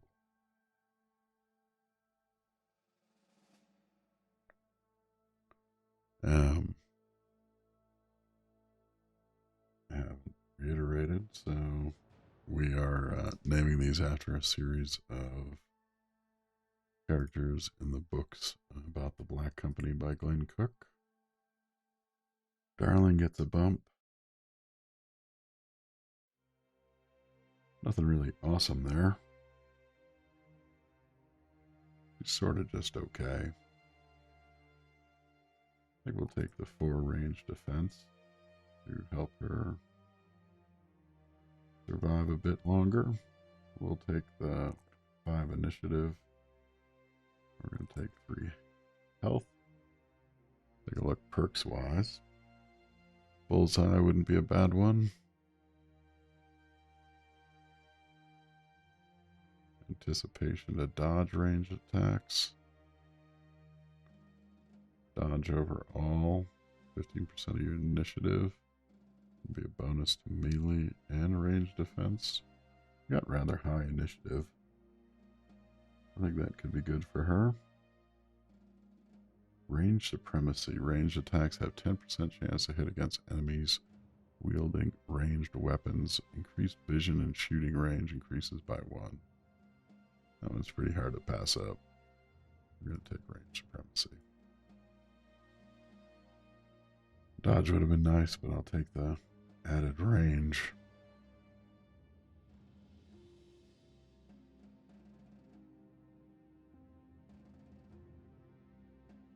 So we have the basic male shirt fixed up.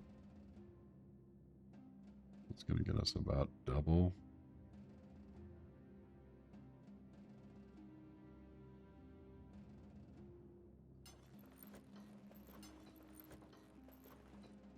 Going to get us about double the armor for the leather jacket.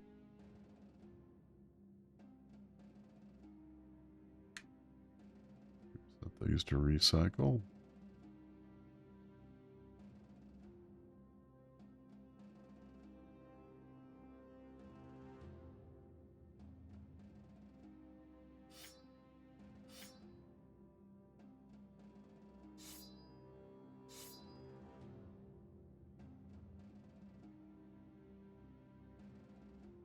And we're going to head back to Moose. Not going to make it by nightfall, so we're going to explore. Now we can't get beyond the mountains easily.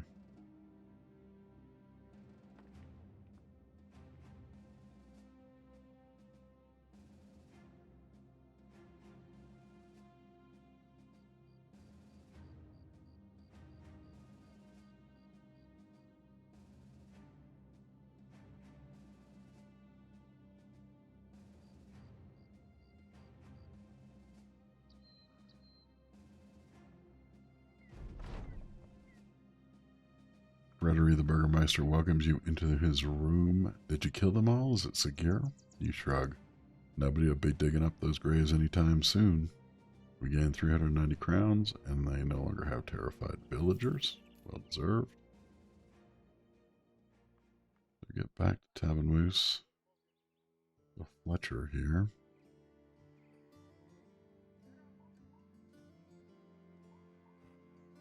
Spend a lot of money upgrading to a hunting bow.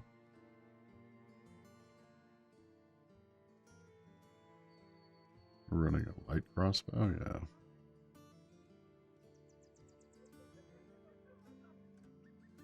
Not really going to pay us much for our nacho remnants.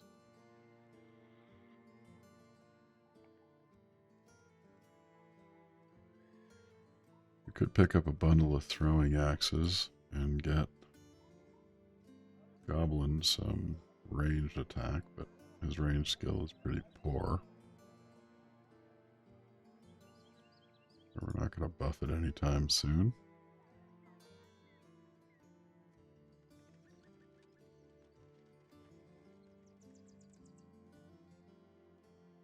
What we got in the regular market?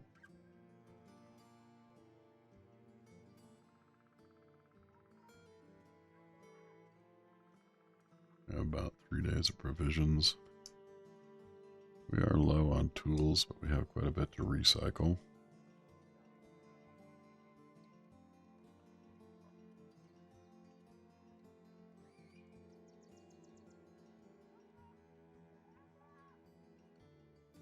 We could bump our archers to have leather hood bases.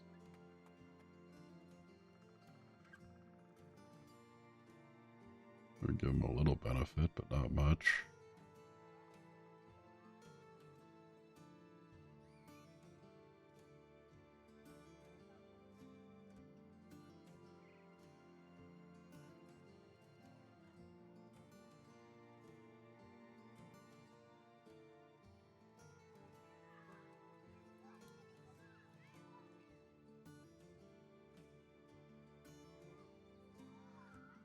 We're going to grab this padded leather and swap it out for Croker's leather jacket.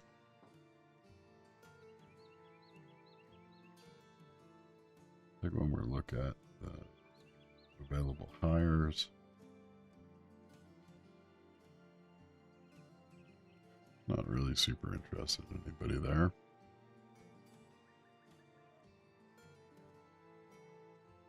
We're going to pick up the contract. That's escort the caravan to Kaltenhof. We'll accept that and we'll be on our way.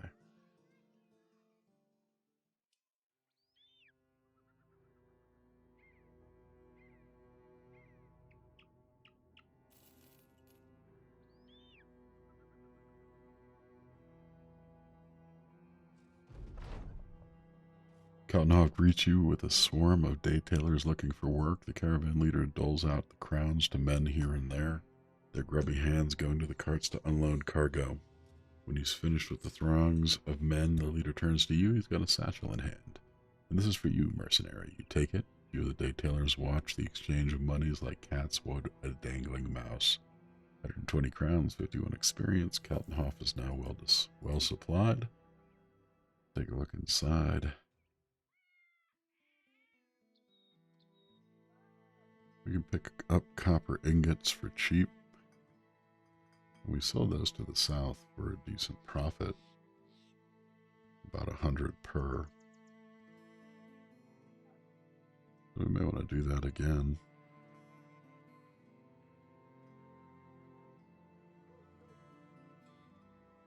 I also have a taxidermist.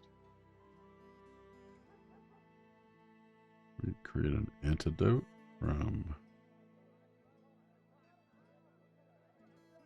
our nacho teeth.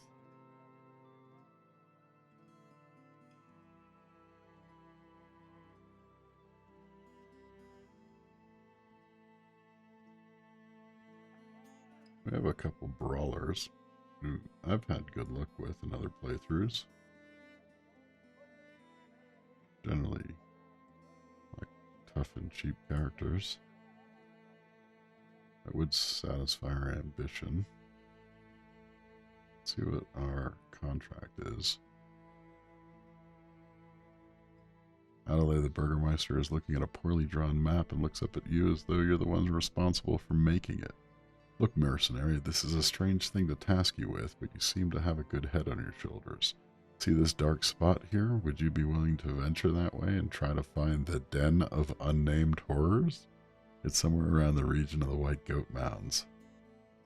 We know where those are. What does it pay? 300 crowns and the contract is done. We need to be paid more. I don't think you quite understand how this works. We need to come to terms if you want to be paid for this, but my offer still stands. We're going to take that contract.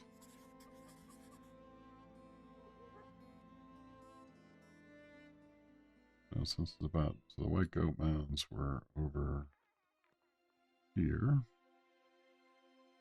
So we'll probably cut through, but we're going to go ahead and drop over here. Drop into camp. Because we have a lot of material marked for salvage. We're going to add another piece or two to that.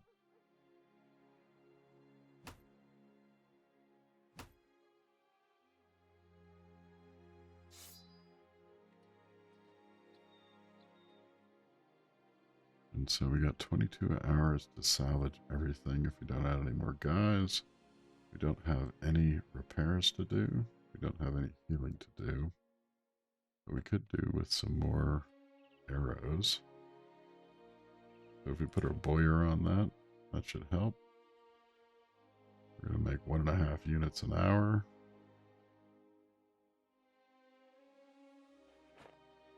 And we add Croker. We're at 2.25. And if we add One Eye and Elmo, what just happened there?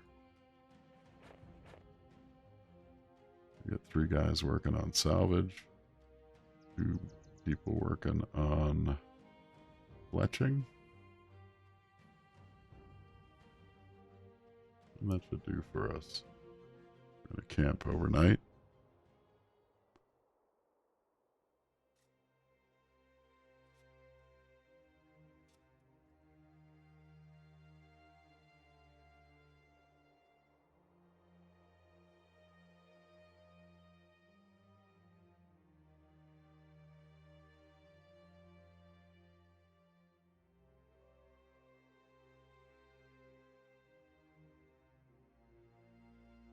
So at the break of dawn, we'll break camp and create a 13 units of ammo, salvage 8 pieces of equipment for 12 tools. Time to get moving. Drop into Kaltenhorf, and we're going to grab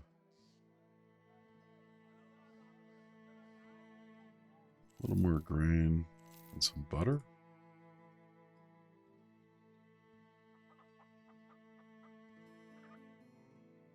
I think we want to grab both these copper ingots too while they're cheap, because I think we'll be able to sell those at a profit.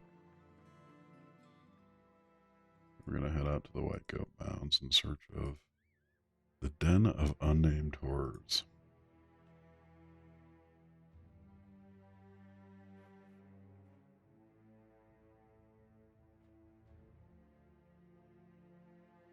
Got to clear out as much of this map as we can too.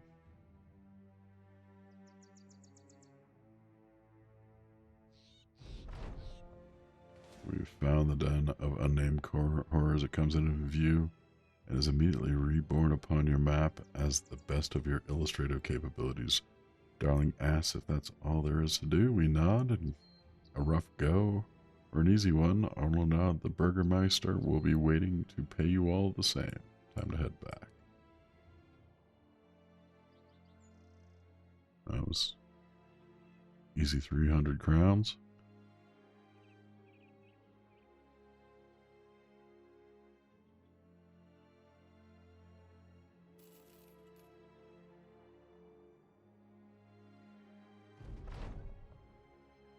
We report to Adelard, the Burgermeister, telling him the Den of Unnamed Horrors location. He nods and scribbles, copying the notes from your map.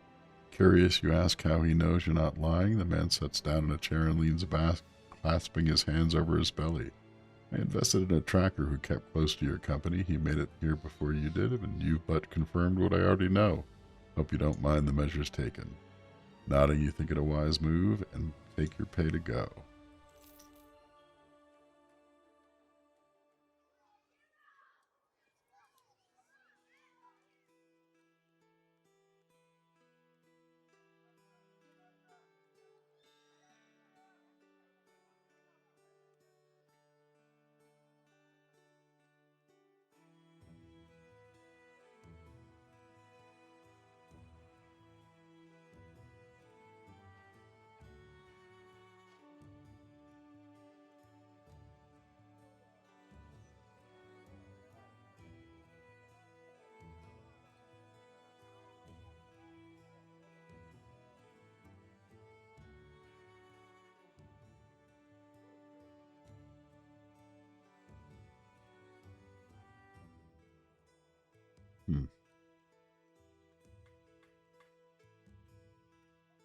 Don't quite have awesome equipment to get another frontline guy going.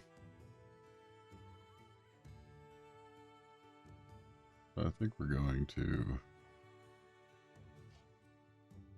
take our leave and head south, because last time we were able to sell the copper and Finstermark for a pretty decent profit.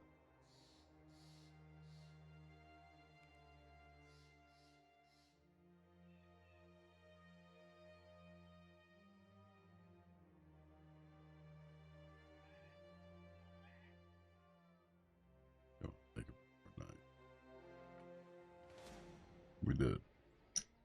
Let's see. They have terrified villagers this time.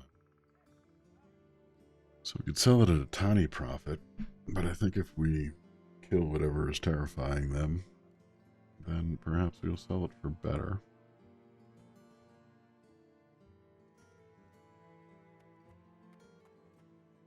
We're going to leave for the moment. But we don't have a quest to Clear the terrified villagers. So do we sell it for 30, well, 24 per as a profit? But we gain back our cash overall. It might be worthwhile if there's a decent hire here. We have a barrel, Fletcher,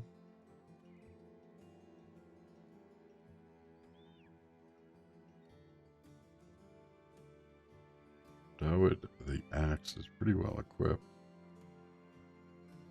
We could buy him for almost what we need to pay, or what we would gain back from selling the copper at a profit. Let's try him out and see. He's a dastard. He's predictable. He's a pessimist. I mean, we are a bunch of cowards already. But he really doesn't have that great of skills either. I don't think he's worth the investment.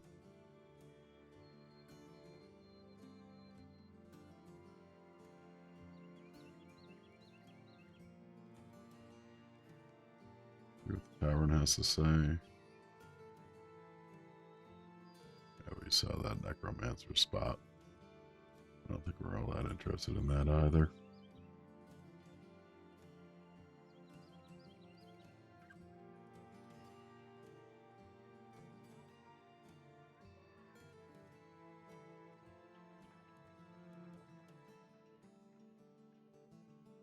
That kettle helm is a pretty decent pickup.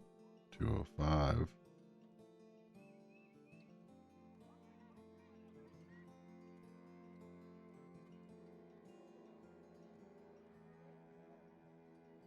Drop on to either of our guys there.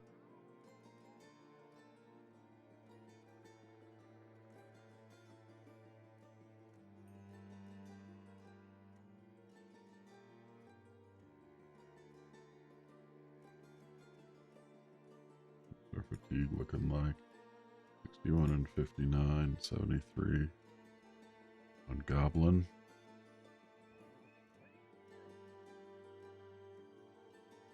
And we have this caravan right outside.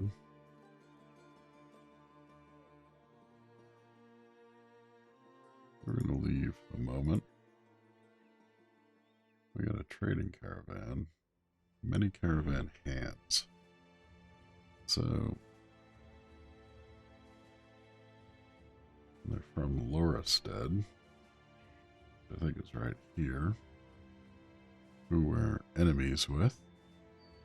I don't think our relations have really improved much at all.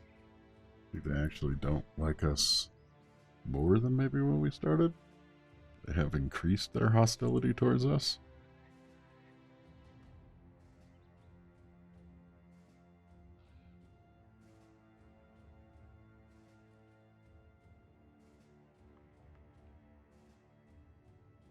Okay. Well, if you're hostile, you're hostile. We should be able to attack them before night sets in and ruins our ranged advantage. I'm going to go ahead and attack you.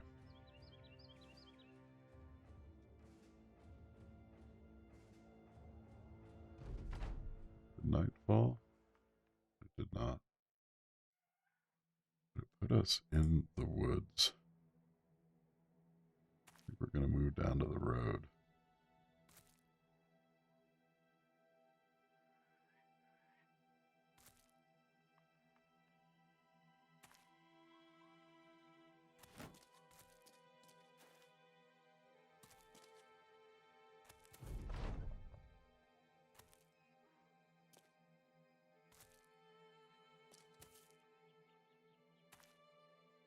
Quite a few of them.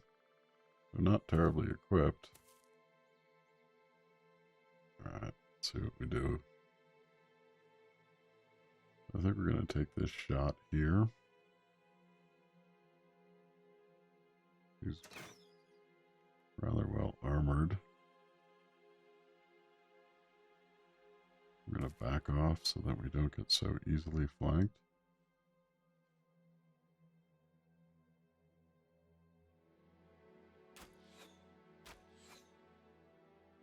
Not very good.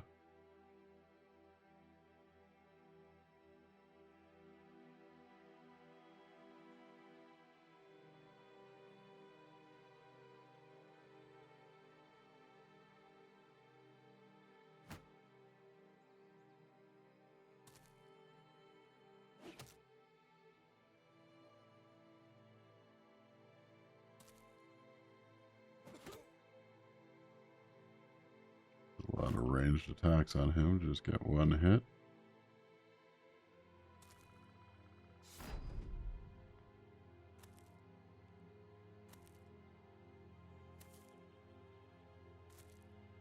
This might have been a bad decision.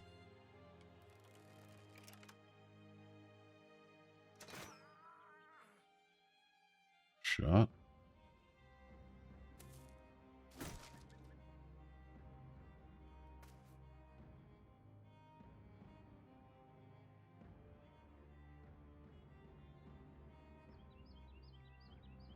Got a scram sacks. Could be kind of deadly to us. He's only wearing a padded leather overshirt. Get a nice hit on him, put him near death. I think we're going to try to spread out some damage. Hope for 2. Nice. That was really helpful. Go an arming sword. Got a nice slash. Go axe.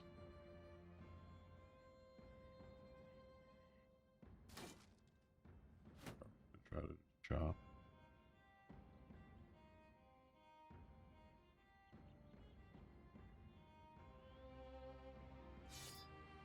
Gonna stay spear wall.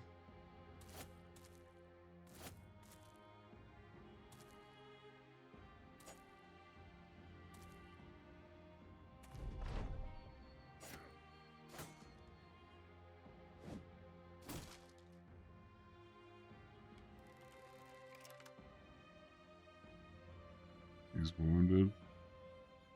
This is this caravan hand. I think we're going to try to kill him, so that gives us back our spear wall.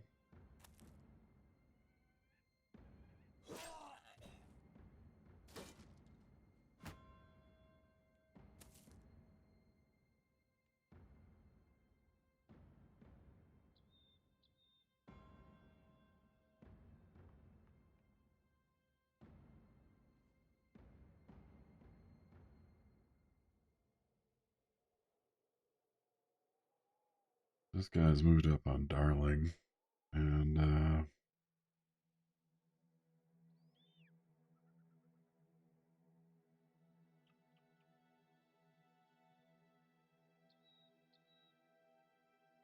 we want to maintain the spear wall because we got these 2 guys moving in.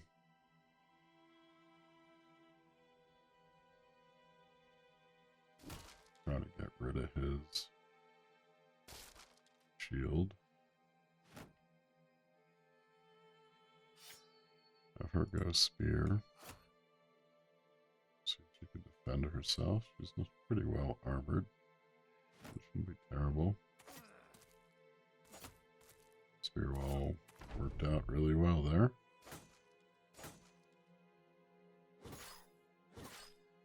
Took 2 bad hits.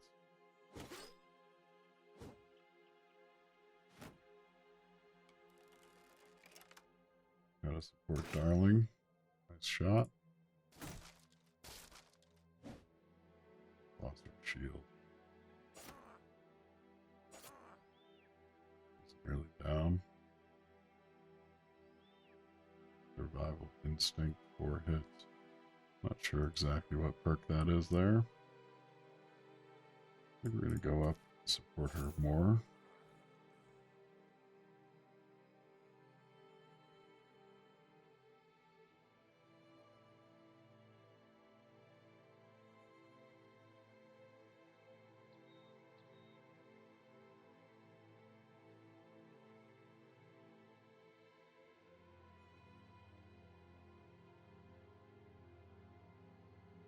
Nothing on the ground that we can pick up. The shield. These 2 guys are broken. He's nearly dead. We're going to move up. Hold.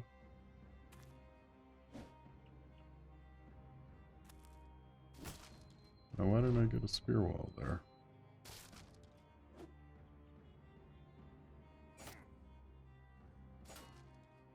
Why did you break?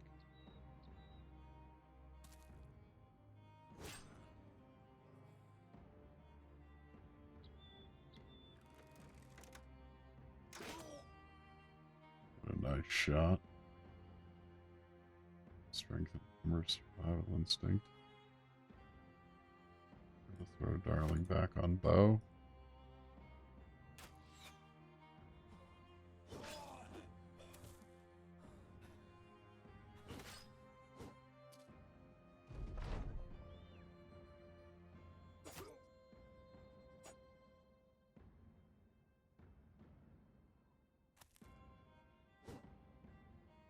We break the last morale. We'll see if we can get this guy on his way out. I don't know if fatigue shoot. I have no idea why Elmo broke like that.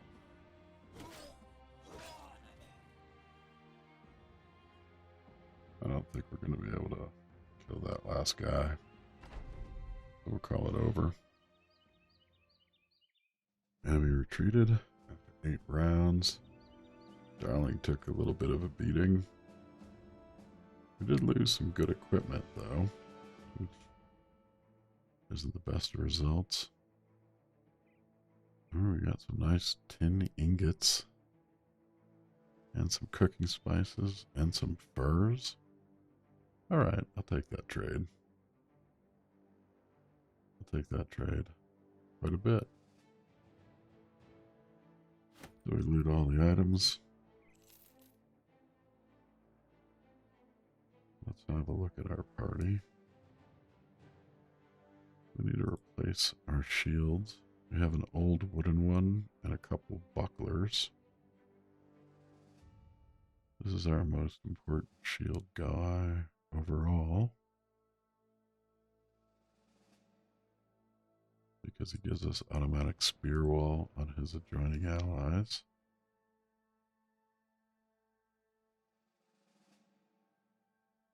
So we're going to separate out some of these add-ons here.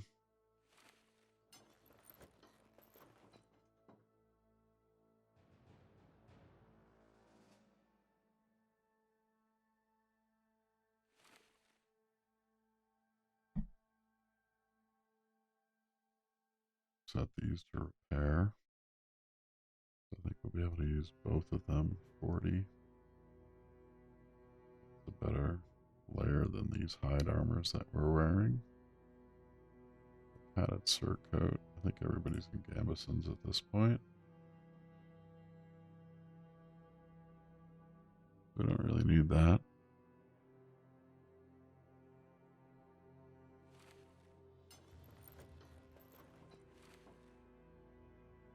Don't really need the leather jacket.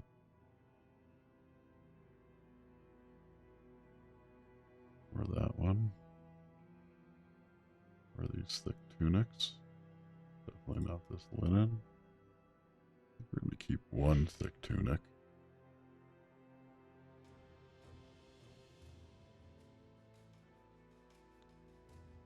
We need to get him back on shield. We're going to give Goblin a buckler.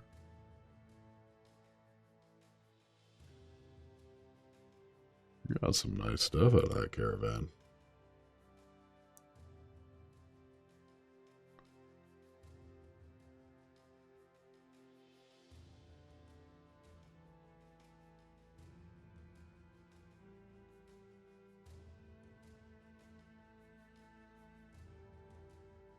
I'm going to jump back into Finstermark before the market closes.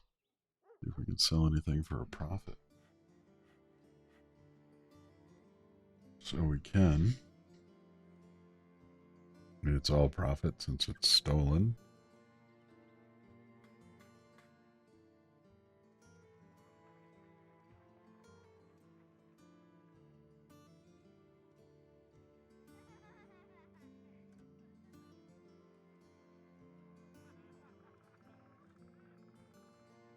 That could make us pretty flush.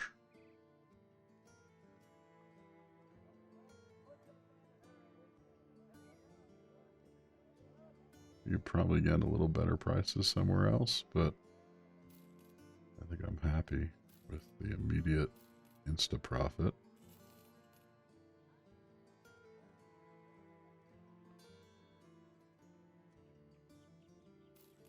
Now we're going to sell out across the board. That buffs up our cash to a degree that we can take a look at the potential hires in a different light. Maybe we're interested in militia. We already established we don't really care about Down the Axe. But Ergben, another lumberjack, has joined the pool. Let's try him out. He's also a dastard, but so are we. He's also unpredictable. He's swift. He's got melee defense and range defense and a range skill. Could be a decent frontline guy. Satisfies our current ambition to get up to 6. So we're going to go ahead and hire Ergben. Erbgen? Erbgen. There we go. Okay. And he already has padded surcoat.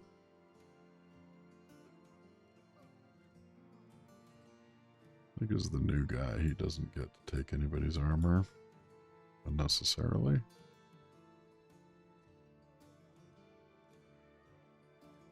We will give him a board and a spear.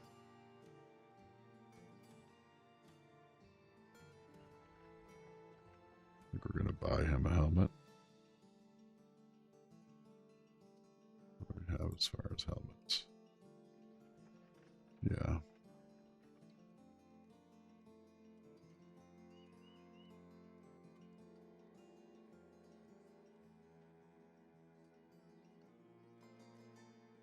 I'm going to grab the Akaton hat. I'm going to grab this rusted kettle helm. I'm going to give him the Akaton.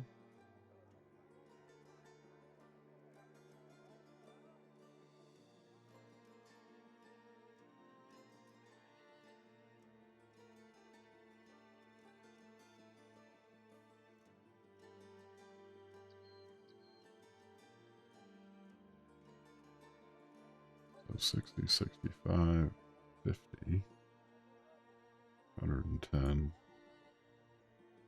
I think we want to keep our Elmo, I think, due to his buffs on the shield wall. Is probably our most important frontline guy.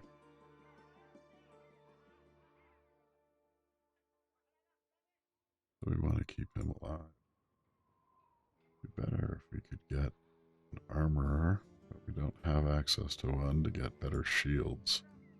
Those shields are kind of crappy, but we can upgrade those. So we got 2 guys running bucklers at the moment. We're going to bump those both up to full shields.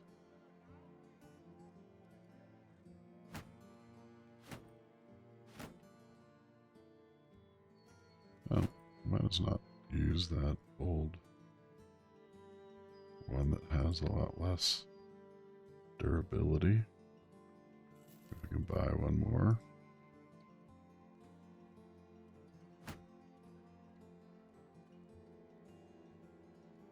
So nice. We're gonna recycle these for tools. About to be nighttime, so I think we're going to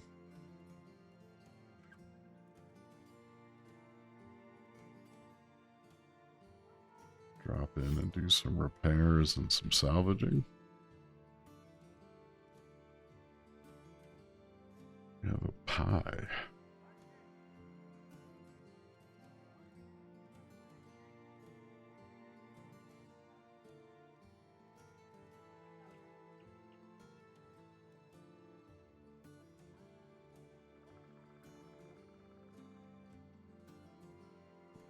make him... Put him on the outside, so we have spearmen on our outside flanks.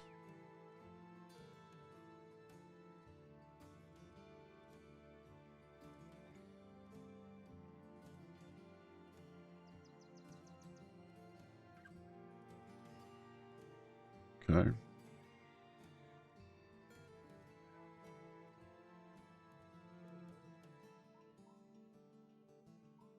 We're gonna lay down camp.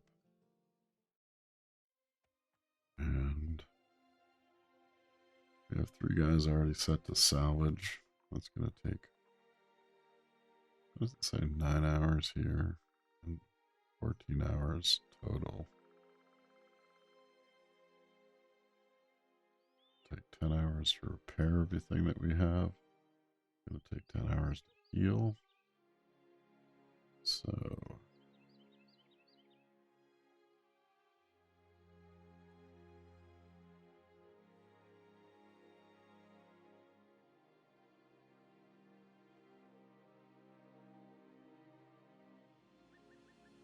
we're gonna move One Eye over to healing.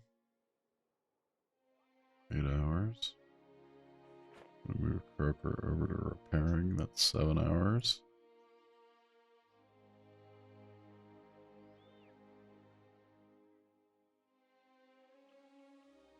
Gonna keep our Fletcher fletching. And we're gonna add Ergben to salvaging. He gets a nice buff on salvage. And we're gonna camp for the night. Having finally gathered the coin and equipment, you manage to assemble a full complement of 6 able fighters. When you next walk down Finstermark's main street, the men break into a full-throated marching song. A few of the townsfolk mutter under their breath about dirty mercenaries taking over the town, but others walk alongside and shout the words with you. Stand tall, brothers. People can see this is a real mercenary company now and not a handful of wandering vagabonds, Elmo declares. We trade in strength, and now that our numbers have gone up, so will our price. It appears he has the right of it. You notice one particularly fat nobleman sizing up the company as if he already has a task in mind. The Black Company are now a more formidable force. Once the men have settled in for a celebratory drink, perhaps you should take another stroll through the town to see if any more lucrative contracts may be available. Everybody's in good spirits. Again, more renown. We're now up to a total of 10 possible brothers. And we can pick another ambition. Let's see.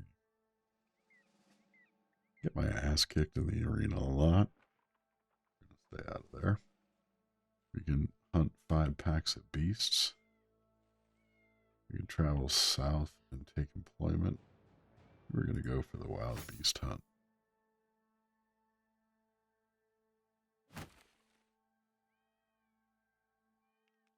I didn't think we had all that much damage, that we needed that much healing.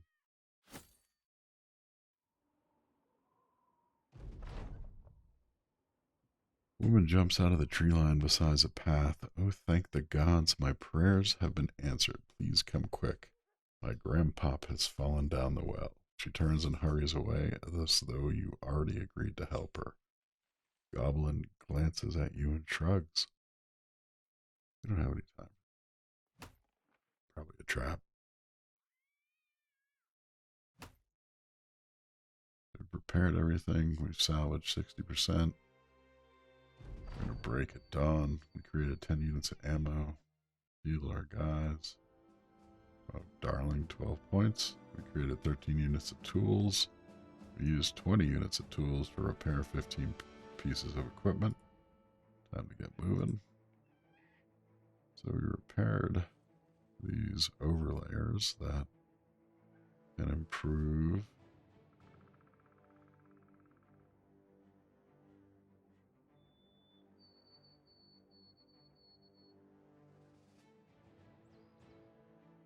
$59 and 60, so 60 is going to get the Lamellar.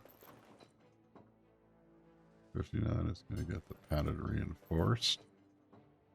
And then Ergben, the new guy, going to get some animal hide.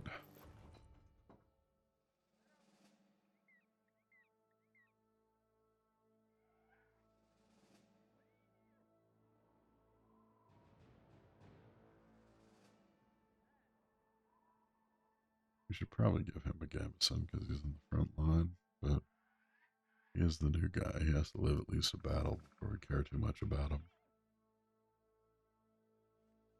We'll set some more equipment for recycling.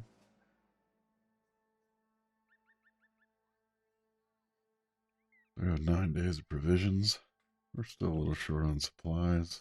We have a good amount of ammunition and a good amount of crowns. Guys are off to a good start. And I think we're going to call it. That was just about 2 hours more of the Dark Company. We took them to day 15. And we have grown in renown. We've grown in numbers to a party of 6. We've spread our influence a little further on the map. And I think for now, we are going to call that good. So, if you're watching now, thanks for doing so. Appreciate it. If you're watching this at a later point on VOD, thanks for watching it then. And always would appreciate the follows if you are doing either of those things, just to know that the content's decent enough to be interesting. This has been Battle Brothers with the latest Legends test release build along with PTR, and it was a good time. Kind of enjoying this playthrough. I think that the company may survive for a bit. Thanks much. Have a good night. Happy weekend.